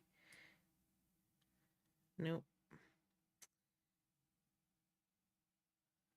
So that's one thing to remember. I updated the timing of the cupcake, and it now I have to update the position, the rotation of the gears as well. So I want the cupcake outline, I want to see just the position on that, and then I want to see, I'm going to make this bigger so I can just kind of see everything, and then the rotation keyframes here, and I just have to grab all of these because I changed that in the graph editor but didn't select the gears. Okay, perfect. Let me just make sure I grabbed them all. Yep, we're good. So now when I do it, the gears will be updated with the wrist. It's going to grab it. It's going to drop that there. Cool. Okay. And so now it's going to move there. The cupcake's going to move underneath. Right when it stops here, maybe it stops here right at 9 seconds. And I'm just going to move a couple keyframes in. And I want the switcheroo to happen right here, where the cherry is going to fall right on top of the cupcake, and it's going to drop from the claws, right? So in order to do that, I need to do another like on-off switch, right? So I need to shut this. I need to Shift Control D to duplicate the second layer again. And so now I have 3 cherries, right? And I'm going to shut this second cherry off, essentially by doing this switch here. And then this other cherry, this third one that I have here, I want to make sure that I unparent this from the claw. So I'm going to go into here and I'm going to select none on this third cherry. So that now, whatever I do to the claw, the cherry will not follow, right? And so now I want these to open up and to drop the let me see, it's going to move down here. I'm going to right here, I'm going to copy this rotation of the left claw keyframe right at this switch. And then I'm going to open up these claws just like that. And then while I do that, I'm going to animate the position of the cherry on just the Y position, right? So the Y is going to start off in the grasp of the claws. And then when it opens up, this is going to drop down onto the, let me just click off of here, drop down onto the cupcake. I'm going to move it down just a little bit. In fact, I want this to kind of move a little bit faster than that, so I'm going to shuffle it in. So when I play this, it's going to drop out of the claw of the arm, and then it would drop onto the cupcake. But let's also parent this to the cupcake now, because now we need it to follow along with the cupcake. So I'm going to, again, I do this. I can make each panel like full screen if I hit the tilde key, right? Not that one, but this one right there, which is in your upper left corner. I know, it makes me want cupcakes too. Who wants to make cupcakes and send them all to everyone right now, this instant? I'm just kidding. I thought this would be more fun of like a process than just animating the robot arm. A little bit more in depth, and we're learning a little bit more about like using expressions and using the loop expression and things like that. I think it just works a little bit. It works a little better in this process. So then now, anyways, I was full frame. Sorry, I got a little distracted there. I wanted to parent this cherry to the cupcake. So I am going to grab the pick whip and I'm just going to drag that down to the cupcake layer. So now when I play it, it should drop onto the cupcake, and then as the cupcake moves away, it's going to bring that cherry with it. Sick. All right, cool. And then I kind of want it to, I want the claw to kind of move back into its original position. So I'm going to copy paste that there. I'm going to copy and paste each one of these.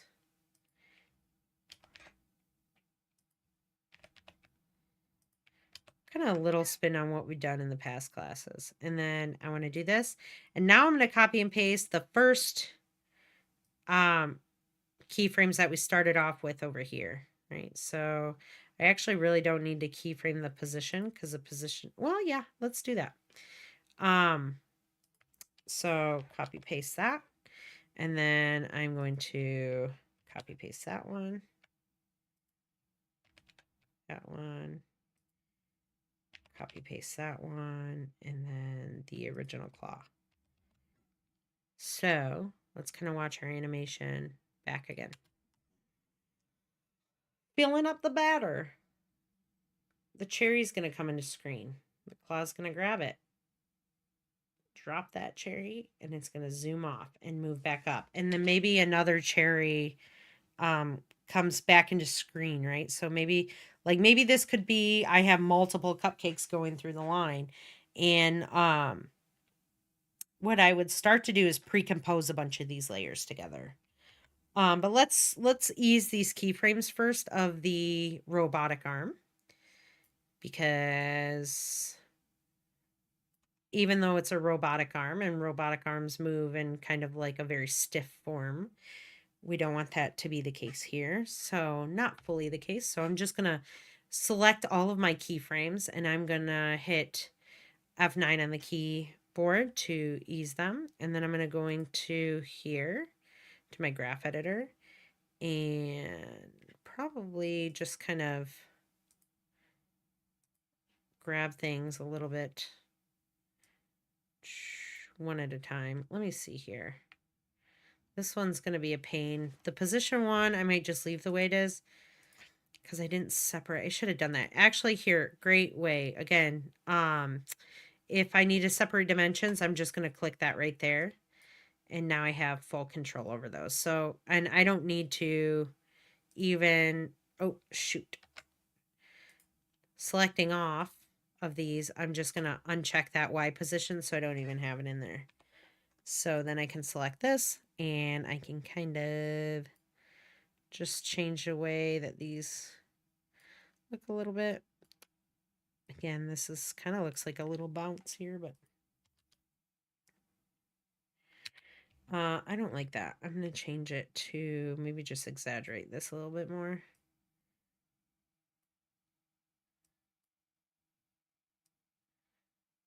Ooh, look what happened when I did that. I don't want to do that. I think if I hold down Alt, there we go. Holding down Alt will allow you to make that change. Still gives a little pop. I think I'm just going to exaggerate both sides the way they are.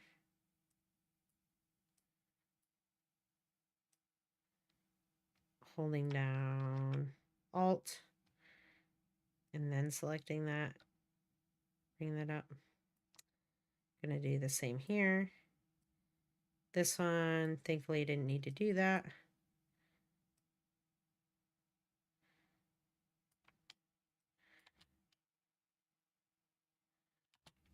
Cool, save that. I'm done with the base. I'm going to grab the rotation here. I probably will grab the rotation of everything and just kind of just exaggerate them all. So I'm going to select all of these and just grab and holding down shift and pull that way. Grab these ones, holding down shift and pulling this way.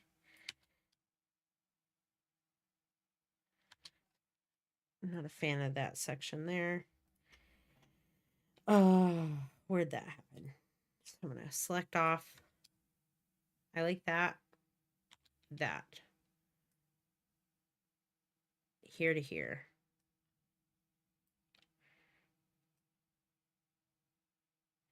Holding down shift, and I'm just going to kind of unexaggerate that section. I might want to select these separately. Which one is this that I'm doing? This is the claw right now, right? No.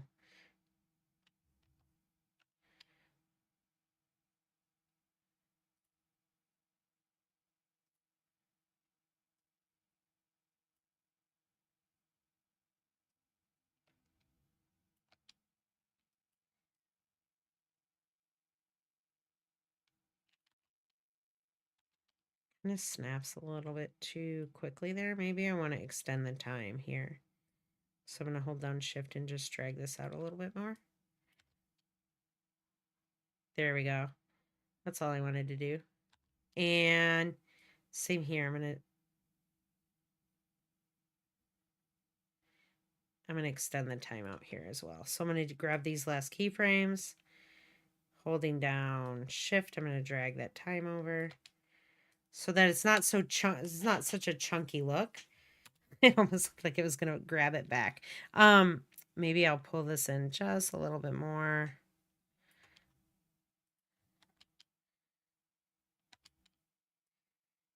Grab these. Maybe a little less exaggerated. Let me see what the like before. No, I like that. But maybe this doesn't happen until the cupcake is pretty much like off screen. So maybe I want this animation to start occurring right there. So I'm going to click holding down Shift and dragging over that way so that this kind of stays flat. Oh, I got to grab the position and move the position as well. See, that's the one thing about doing this. When the more frames and stuff you have on here, the more you're going to have to keep your other layers in mind, like and how things are lined up with each other. Okay. I think that's going to look better. Move down, drop that. Ready for the next one. Okay. Now, the other thing that we can do is we can sequence these layers so that the motion kind of happens in more of like a wave-like look. Kind of like a sine wave, or just like think of a wave in a stadium, right? When everyone stands up to do the wave and it's very smooth, and you wait until the next person is at you, and then you kind of your arms go and it's a very smooth motion. Right now everything's happening at the same time. Maybe for a robot that would be normal, but let's just kind of, this is an animated thing, and so we can do whatever we want, right? And so I'm going to just grab these keyframes and just offset them maybe by a frame or two from each motion so that it adds a little bit of visual interest. But when I do that, I have to keep in mind the cherry as well. So let's kind of, we got the position there. I'm going to just grab the rotation of the lower arm, the wrist, and the left claw. And I'm just going to shuffle these over. Oh, come on now. Don't be finicky with me. I'm just going to shuffle these over like 1 to 2 frames from the initial upper arm animation. Because we have the upper arm here. I just shifted the lower arm, the wrist, and the claw, right? In fact, I'm going to hide this right claw because I don't even need it because it's animating along with the other claw. And now I'm going to do the same, but I'm just going to grab the wrist and the claws, and I'm going to shuffle those over a couple frames from the lower arm. And then finally, I'm going to grab the claw and then just shuffle that over a couple frames from the wrist. So now when I play it, it's going to kind of move all like a little bit more fluidly. Like things don't move. It's not my favorite. I might have to adjust the animations a little bit more. That I like. That I'm not a huge fan of. Let me undo this.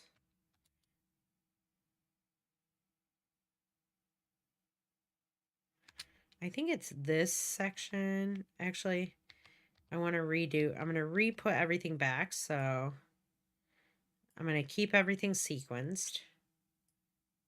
Couple frames. This is what's called sequencing keyframes. You can also do this with your layer. So like if I wanted to grab this layer and move this like that, I could do that. These 3 cherry layers are already sequenced, right? So that's one thing. I want to move this over because I just sequenced the claw opening and dropping the cherry here. Save my progress so far. And then what I might do is adjust the key. I would probably adjust my curves right now from here to here. Then I would also most likely maybe move the position back a little bit more so it starts a little earlier or shorter. This time right now we're in kind of like the just finessing of the blocked out animation, right? So this might take the longest out of all of them. Want that. Let's sequence that position. Yeah, that's better. So I just sequenced the position keyframes, which I'm doing right now. I'm also gonna I'm gonna adjust the curves in between this section right here. So I'm gonna go in. This is fine. This section right here, I'm not a big fan of.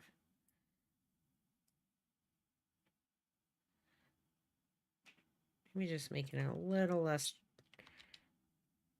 snappy. I almost want a little bit more of like almost linear, but not quite. Maybe I'll just pull this one out a little bit. So it's going to kind of slowly come out of this keyframe right here.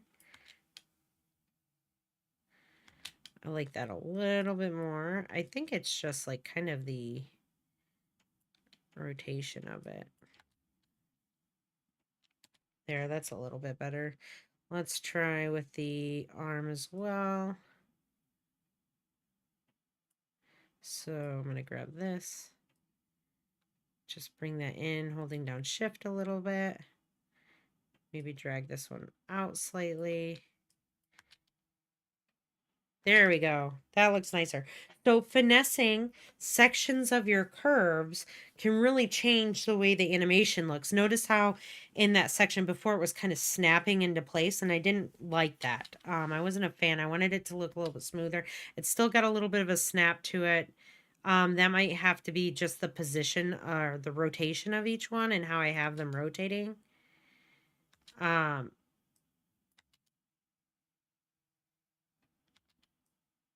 Something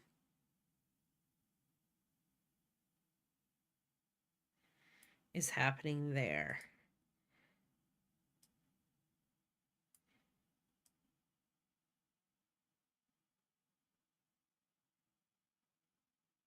It's kind of just stopping all of a sudden into the positions. So I'm gonna undo that from the sequencing. I'm gonna grab that and I'm gonna go in here and actually let's do that.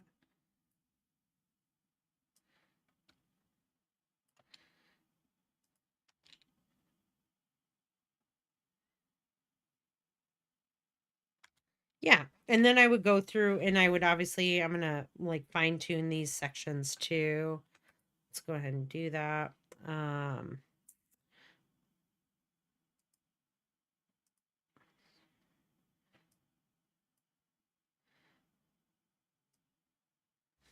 Holding down shift.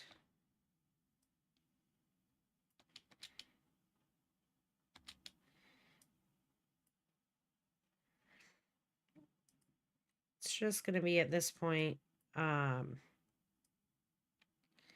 just kind of adjusting your curves, maybe adjusting your animation a little bit more, depending on what you want. Maybe you're like, maybe I wouldn't have done this as fast, so let me pull this one out a little bit more.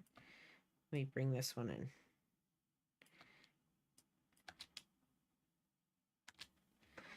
And the wrist, I'm gonna do the same thing.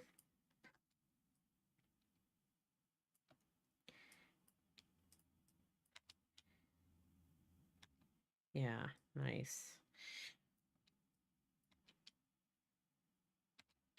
All right, it's kind of like folding into place.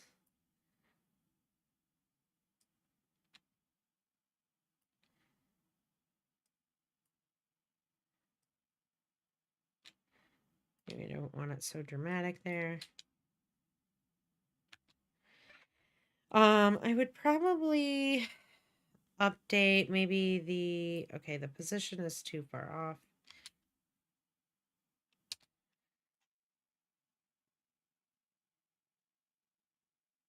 I would probably bring the upper arm back a little bit more, maybe adjusting the position of them and just kind of messing around until I find something I like a little bit more. Wrong one. This one. Remember, now that I sequence these, I have to move my playhead along and maybe adjust the animation a bit more. So maybe it's not such a dramatic. That's even worse. Okay, wait, so it goes from this position.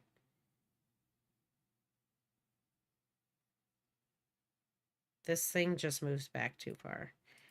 The upper arm.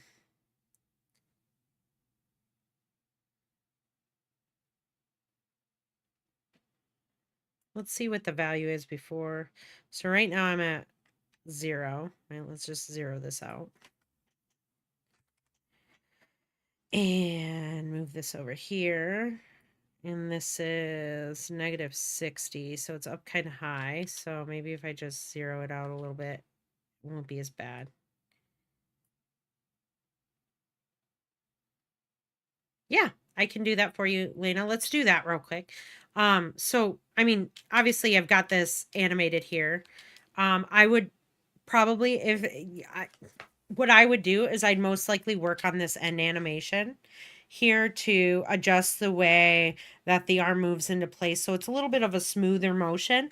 So I would mess around with not only my keyframes, maybe my timing a little bit, maybe the position or the rotation of each one of the sections of the robotic arm. But you guys in general understand the process that it takes to animate something where there's multiple moving parts to one object, right? And so, like I said, I would probably mess around with this area a little bit more so I could get this to be more of like a smoother, relaxed position here. But let's animate, and anyone else in the chat, if there's something you want to see your um for your animation, put it in here now because we have 30 minutes and I can show you guys how to do that. So, Lena, for your color changing, let's say that I have right here, well, first of all, let me kind of just close these. In fact, yeah, no, I'm just going to close them like that. I would probably pre-compose all of these together with the cherry, the conveyor belt, all of this. I'd probably hit Shift Control C, which is going to allow me to pre-compose. It's essentially just grouping these layers together so I don't have to have a ton of layers in my timeline. And so I would name this to arm, robotic arm, and cherry pre-comp. And then I would hit OK. And what it's going to do is it's just going to move everything over into that. But I would wait to do this until the very end, okay? Just to let you guys know.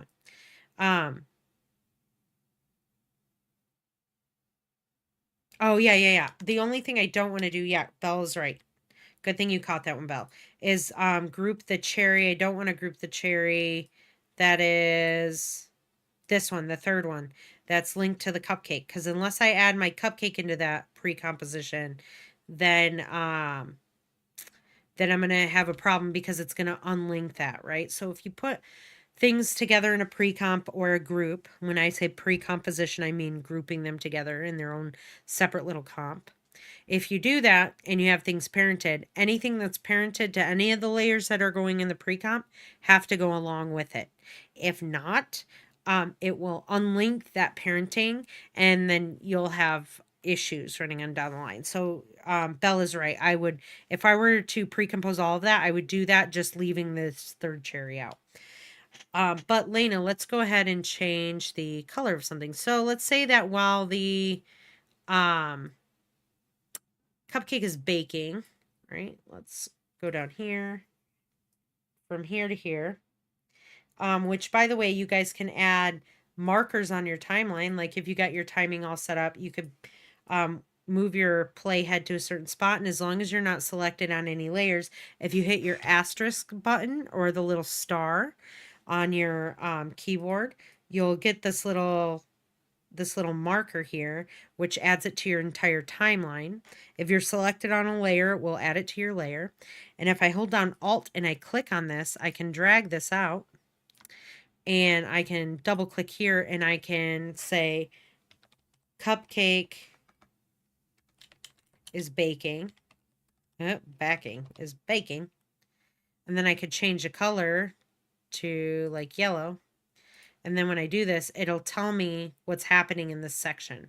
So I can kind of add markers to bookmark where it is. So now that I know where the cupcake is baking, this is the timeline where I want to maybe change the color of the oven, right? Because the oven maybe is going to update. So this control box that I have here, or the controller window, that's the one that I have. I'm going to right click on this and I'm going to create a shape from vector layer because I want one similar. I'm going to hide this shape here. Oh, Lordy gee whiz. Why is it doing this? I think there's something going on with my graphics card at the moment. Okay, there we go. And so this controller screen, I'm going to change to orange because I'm going to duplicate it. And the first one's going to be blue, and the second one I am going to change the color to orange. So not the stroke. Actually, yeah, let's change the stroke to like a darker. How about this one won't have a stroke at all? Let's remove that stroke. None. And let's change the fill color to like an orange, right? Because it's baking. Although because it's under a blue screen, it's not going to appear super orange. It's going to kind of look like a muddy color because orange and blue are complementary. And when you mix complementary colors, they turn muddy and brown. Yeah, clearing the cache. Good call. So if that happens to you guys where you have issues with running and stuff, remember how I showed you guys to clear the cache in the beginning of the semester? You go up to edit and down to purge and all memory and disk. But remember when you do that, it's going to, oh yeah, I have 107 gigs on there. I'm going to clear that out. And just know when you do that, it's going to have to re-render things while you're playing it back. So your playback might be a little slower at first, but it's just clearing out all the memory from all the other stuff you saved in the back. Okay. Anyways. So the cupcake's in the oven and it's starting to bake. I want to take this orange one. So I'm going to rename this so I know which one it is. Actually, I can just do this. I don't even have to do that. I can just select this controller box here and I can animate the fill color. And so let's say that I kind of want it to flash or fade into kind of that orangish color, right? So maybe make it a little bit an orange like that. Cool. And then I want to move over and I want to copy paste that so that it kind of turns on and off, right? And then I can select these two right here. Copy paste. And then have it happen for the entire duration.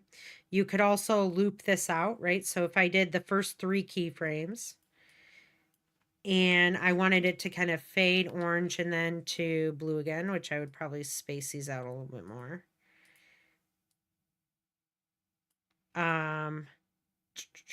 Maybe I would manually do this one because it's a very short amount of time, right? So move a couple more keyframes, paste. Move a couple more keyframes, paste. It's baking. So you can change colors like that. There's also an option where you can add a fill to a layer. So if I go up to effects and presets and I type in fill, this is another way to do it. Same concept. And I grab the generate fill and I drop it onto my layer. And then I can animate the color from here. You can also do the on off concept, right? So like, let's say here, I didn't want to keyframe any kind of flashing of color, but I wanted it to just, if I just wanted it to change from one color to the other, I could just do this and delete all the other keyframes. And I'm like, okay, right here, this makes more sense, right? Instead of the flashing, maybe it turns orange for a while. I'm going to copy and paste these. And then when it's on its way out, it's going to go back to blue, right? But I copied and pasted these, so this keyframe would be blue and this one's orange. We want to reverse that, so I'm going to right click, keyframe assistant, and time reverse these keyframes so that in between these two keyframes right here, it's orange and then it goes back to blue, right? So it's baking, baking, baking, going back, cherry drops on. So you can animate the color that way. And that did help. Thank you, Belle, for that, for clearing the cache. So that's one way to do that. I would probably go through and animate these as well during this time. So the buttons, I'm going to drop those down, drop the contents down. Remember, I've got the ball handle and the,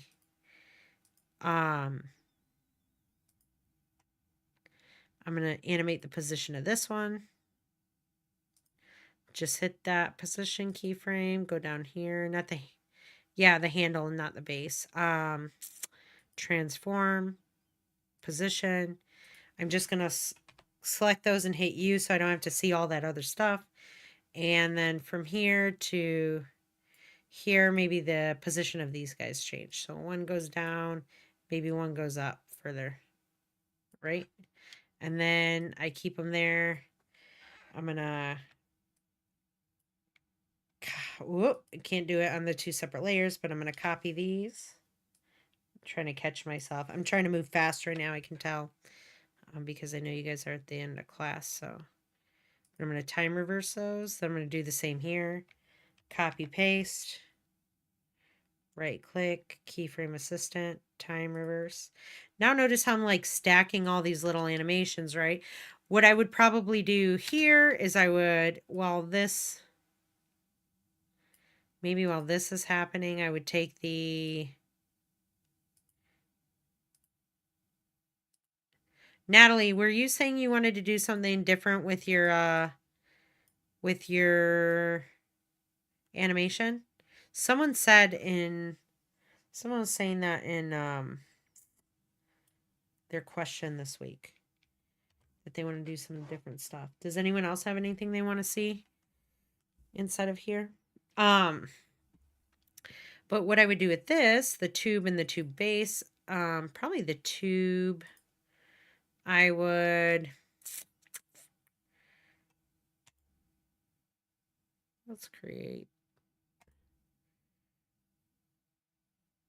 Oh, you want to add some extra arms? Yeah, that's more work for you. Oh, are you saying like in the area? Like doing different things? Absolutely, go ahead and do that. Oh, the one thing I wanted to show you guys is one of the, let me show you guys some of the, did I have it in their assets, images? There was one here. This one. Okay. Perfect. There is this like little line, like he's welding something, right? The trim paths button, the trim paths effect that I showed you guys just now will work on here. You could have one line that's going like this and maybe it's zigzaggy, and little lines that are coming off that look like sparks, right? You could do that. Yeah, so if you want to have multiple arms in here, that's totally fine. The other thing that I wanted to show you guys, and this could be cool too for like some kind of spark. Um, you could do like if I wanted to have like a spark happening in between these, I could draw a line. Excuse me. Let me go from here to here. Let me actually add a second line. Let's add an arc here. Gosh, I hate that it defaults to like this white layer color. Change it to blue. And I'm going to bring this down below my controller box because I don't want to, I want to see it outside of or behind these things, not in front of it. And then I'm going to name this controller or I'll just change this to electrical charge. I don't know. That'll work. Words, whatever. Don't hold it against me. I am going to shut the fill off. And I'm going to turn on a solid stroke color. And I'm going to change the stroke color to, I don't know, let's change it to green because everyone knows that that is a horrible color to pick for here. Let me change it to like a, this thing's pink. Maybe it's just like a lighter pink version. I don't know.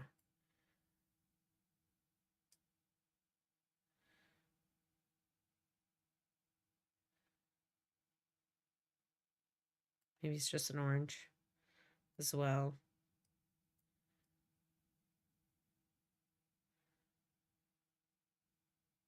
Whatever, it's a color. I'm not going to get into the color thing right now. Let's go ahead. I'm going to decrease this to like 6.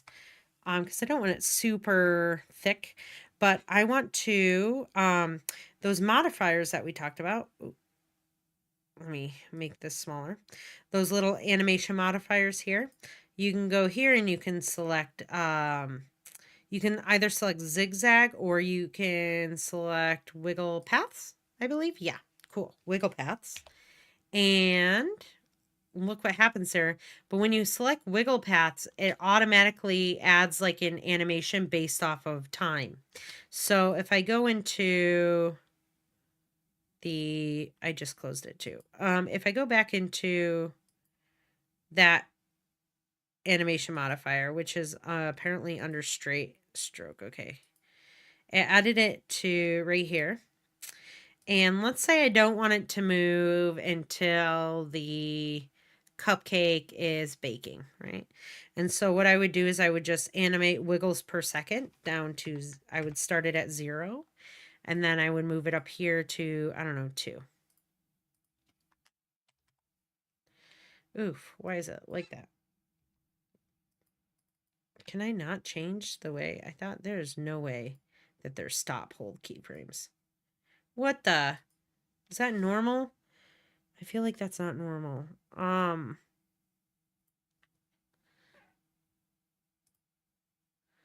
Why is it automatically? So when you have a square keyframe here, it's a stop hold keyframe, which means that it's like an on off switch, right? From one to the other, it's on or it's off. Let's do that there. Let's see if that's what's happening. Because if not, then maybe we could do it a different way. 0. Yeah, kind of it is a stop hold one. If you guys want to use that, that's fine. That's not a big deal. I would almost actually, you could animate the size. You can stack these animation modifiers to each other. So if I wanted to add that trim path on here, I could and have that only animating on like maybe from the end to right here. Opposite, actually, right? No, I need it like that. Oh, no, opposite. So I just right click, time reversos. So maybe it happens right there, right? And that way I don't have to have these. It just Now it's animating on. And then when I want it off, I could just, I would actually want to animate the start so that it kind of animates off in the opposite way. So it started here and animated here, and I want it to animate from here off to here. So I would do the start, and I would select that, keyframe the start, and then move it over here. And then I would actually bring this all the way up to 100. And so then while this is happening, it goes in the oven. It's done baking, and then it goes off. So lots of different really interesting techniques you guys have learned in this project. I think that there's a lot. You don't have to throw all of them into the project. I would concentrate on the arm first, right? That's your main. I want to see that you guys know how to animate hierarchies, right? And know how to parent your objects to each other correctly. So if anything, focus mostly on this section first. And then when you're done and you've got this section down, add the little details in, like the buttons and stuff and all the weird little things that are happening in the scene, besides just the just like, I mean, the cupcake going down the line, that's pretty easy, right? Stop and go. It's a stop and go animation that happens there. It's baking. There we go. Comes out here, drops a cherry on, then it goes off screen, right? But I want to really see that you guys understand how to parent things to each other, how to animate them with each other. Lena asks, when you are working on a shape layer you created from the AI file and you go to group one layer position, is there a way to isolate that tab? I tried hitting P to do that, but it doesn't work. So, correct. When you convert a layer, when you convert an Illustrator layer into a shape layer inside of After Effects, even if you hit P on the keyboard, it's only going to bring up that layer's position property. What you would have to do is you would have to go into like here, the gears is a good one because there's a lot of positions on there. If I select that layer and I come up here into my search bar, there's a little search bar right here, and I type in position, it will give me every single position property of every single little option inside of that layer. And so that way I can quickly find the one that I need. I can keyframe it, and then I can just select U on the keyboard to kind of solo that option, right? So that's one thing that you could do there. But this little search bar allows you to go through and find that parameter a lot quicker through all of your contents versus just the initial layer. So unfortunately, there's no kind of workaround around that other than just doing the search and then kind of having to find through. When you have these, remember again, when you have these Illustrator layers, they're limited in what they can do, and you can't add animation modifiers to it, right? So you really only have here your basic transform properties, your position, your scale, your rotation, your opacity, your anchor point option. You only really have that, right? And so if you want to have all of these other little options with it, you can convert this to right click, create, and convert it to a shape layer and vector, and then hide this layer or shy this layer so that it's still there just in case I need to go back and update something. Like if I'm like, oh man, I really don't like the way this looks anymore, I'm going to have to go back and adjust it. Just remember that when you're adjusting the visuals of the Illustrator document, you might have to either restart your animations or update your animations. But yeah, that's really how you kind of animate this scene. Any other questions that you guys have? Any other techniques you want to see real quick before I head off? I'm about to eat my dinner soon.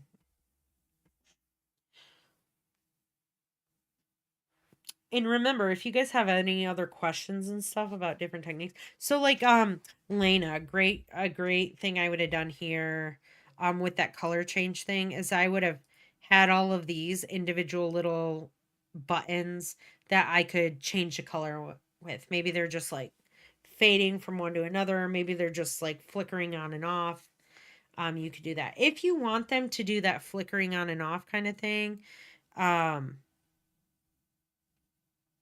you can use the stop hold keyframes, which are the square keyframes. Again, to change like a way a keyframe looks, um, you just click on it, and if you hold control and click on it more, you can get to different kind of keyframes. This one, okay, come on, go back. You can also right click and you can go to keyframe assistant and you can change them here. I think that toggle hold keyframe is what you would want to change it to in order for it to stop. So like it won't, it's like that on off switch, like I said. So from one keyframe to the next, it's either on or off.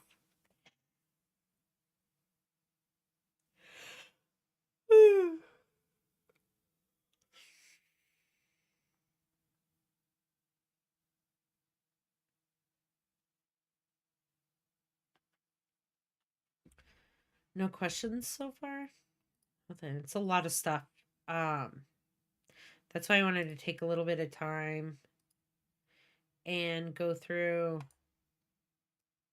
all of this with you guys because I knew it would take more than 2 classes. I knew it would take a third class through the illustration and all that stuff. Yeah, not a problem. The module here, right? Okay, so it's still due um the 16th through the 23rd. I have this date range here for you guys. If you, yeah, what's up, Keith? You hiding in the chat? I see you back there. Hiding in the back of the class in the darkness in the corner. That's what my cat does, Seamus. He's like really, really gray, or he's like a dark gray, almost black. And he likes to sit in the corner and he's a little perverted creeper. That's what I call him. A little pervert. I'm like, what are you doing, you little pervert? I don't know if anyone knows that line, but that's like from Home Alone 2. Where he's like in his uncle's in the shower and he records it on his talk boy. You guys don't even know. Oh, you guys probably don't even know what a talk boy is. Bummer. We had some cool toys when I was little. Anyways, back to this.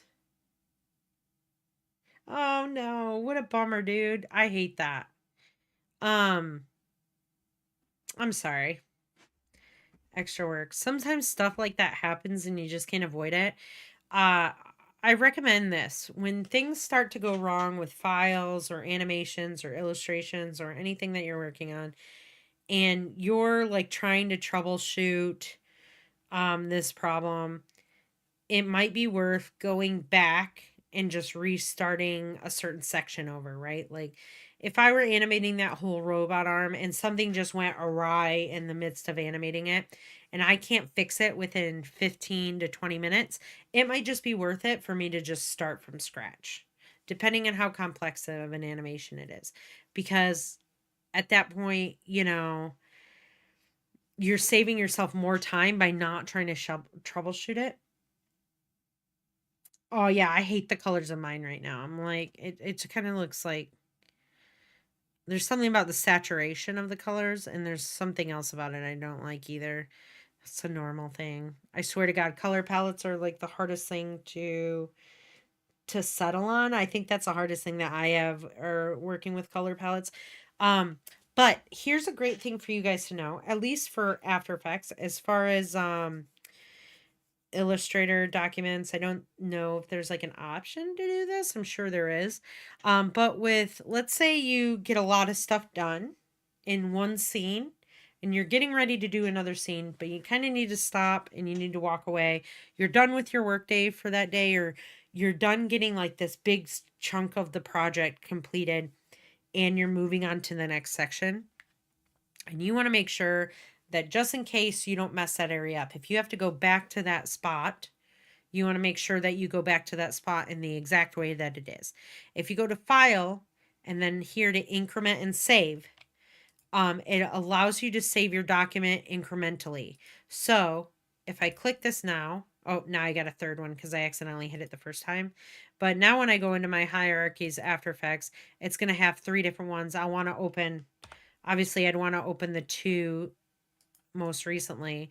But that way, if something happens down the line, I'm doing other scenes, and the client's like, hey, I want it back to the way it was before, I can go back to a spot in time and a file back in time where it was the original way. I like to do this when I have revisions, right? So, or really large videos that I'm doing, and each section is like a really big scene, I'll increment and save. Let's say I go from my initial rough cut, right, which would be a rough cut, and then I get feedback from my supervisor or the client that they want these changes. Before I make those changes, I go in and I increment and save, which allows me to have a timeline of different stages of that project, right? Uh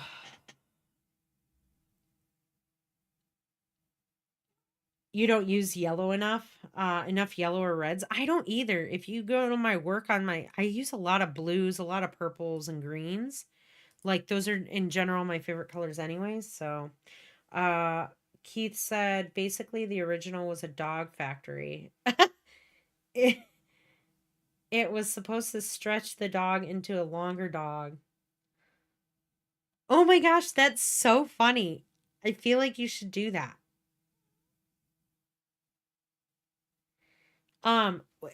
Do something easy to get it done first, right? But this is, I mean, if you can pull that off, that's a really funny idea. I'm like super into that concept of it. But also, I don't want you to like rack your brain to where you can't get it done. Um, but with that being said, right? I'm available if you need help. You can Slack me. Belle's available if you need help. You can Slack her. And you have a date range to get it done, Keith. So if you can't get it done by Monday, right? You know, or Tuesday during the day, right? Because the benefit of getting it done on the due date is that I go over it live in class and so I can give you live feedback. If that doesn't happen, that's okay. I can always give you feedback later on it. But you have until the 23rd to really turn it in without having like points deducted. With that being said, if you guys do this like factory thing, I'm also doing like an additional 100 points onto it. So if anyone does the ones that are here on the module, that's totally fine. I'm going to grade it based on this criteria. I'm also going to grade your guys's on this criteria. I want to make sure with the parenting that the anchor points are in appropriate places. All the moving parts are linked to each other in the proper order.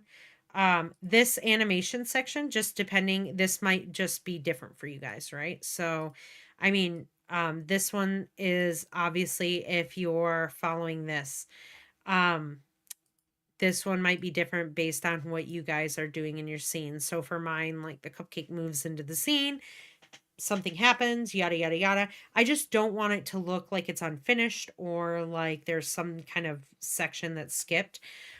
Color and design, consistent imagery, that's fine. Title. I will obviously there's not a title in the one that I'm doing today.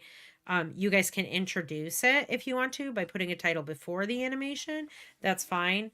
But if you're doing this one, I'm not expecting a title in your video. And then just making sure the formatting is still 1920, 1080, 24 frames a second. You know how illustration works, so I can't finish that tonight. Real quick, it's just animating, which I was planning to do today, but I found out. Yeah, bummer. It's okay. Yeah, that's a great idea, though. That idea in my mind, I literally could picture that happening. But also, that's kind of advanced, right? don't be so hard on yourself for not executing that idea right now because first of all, you don't know how to animate animals, although you guys should be able to kind of do like a rough animation of things after this because we're going to move into those later where you'll be able to animate some animals and stuff. Um, but we're not quite there yet, and you're just learning about hierarchies and all that. So I wouldn't be too hard on yourself because you that's a lot, you know, especially for you guys who are learning a program. It's a lot to do in a few days or a week. So, all right. I am going to shut down the live stream. If you guys have questions over the weekend, let me know. I'll be available as much as I can to help out with anything. If you guys have certain sections in your um, animations that you have questions on or want to know how to execute, just send me a message and I'll help as best I can.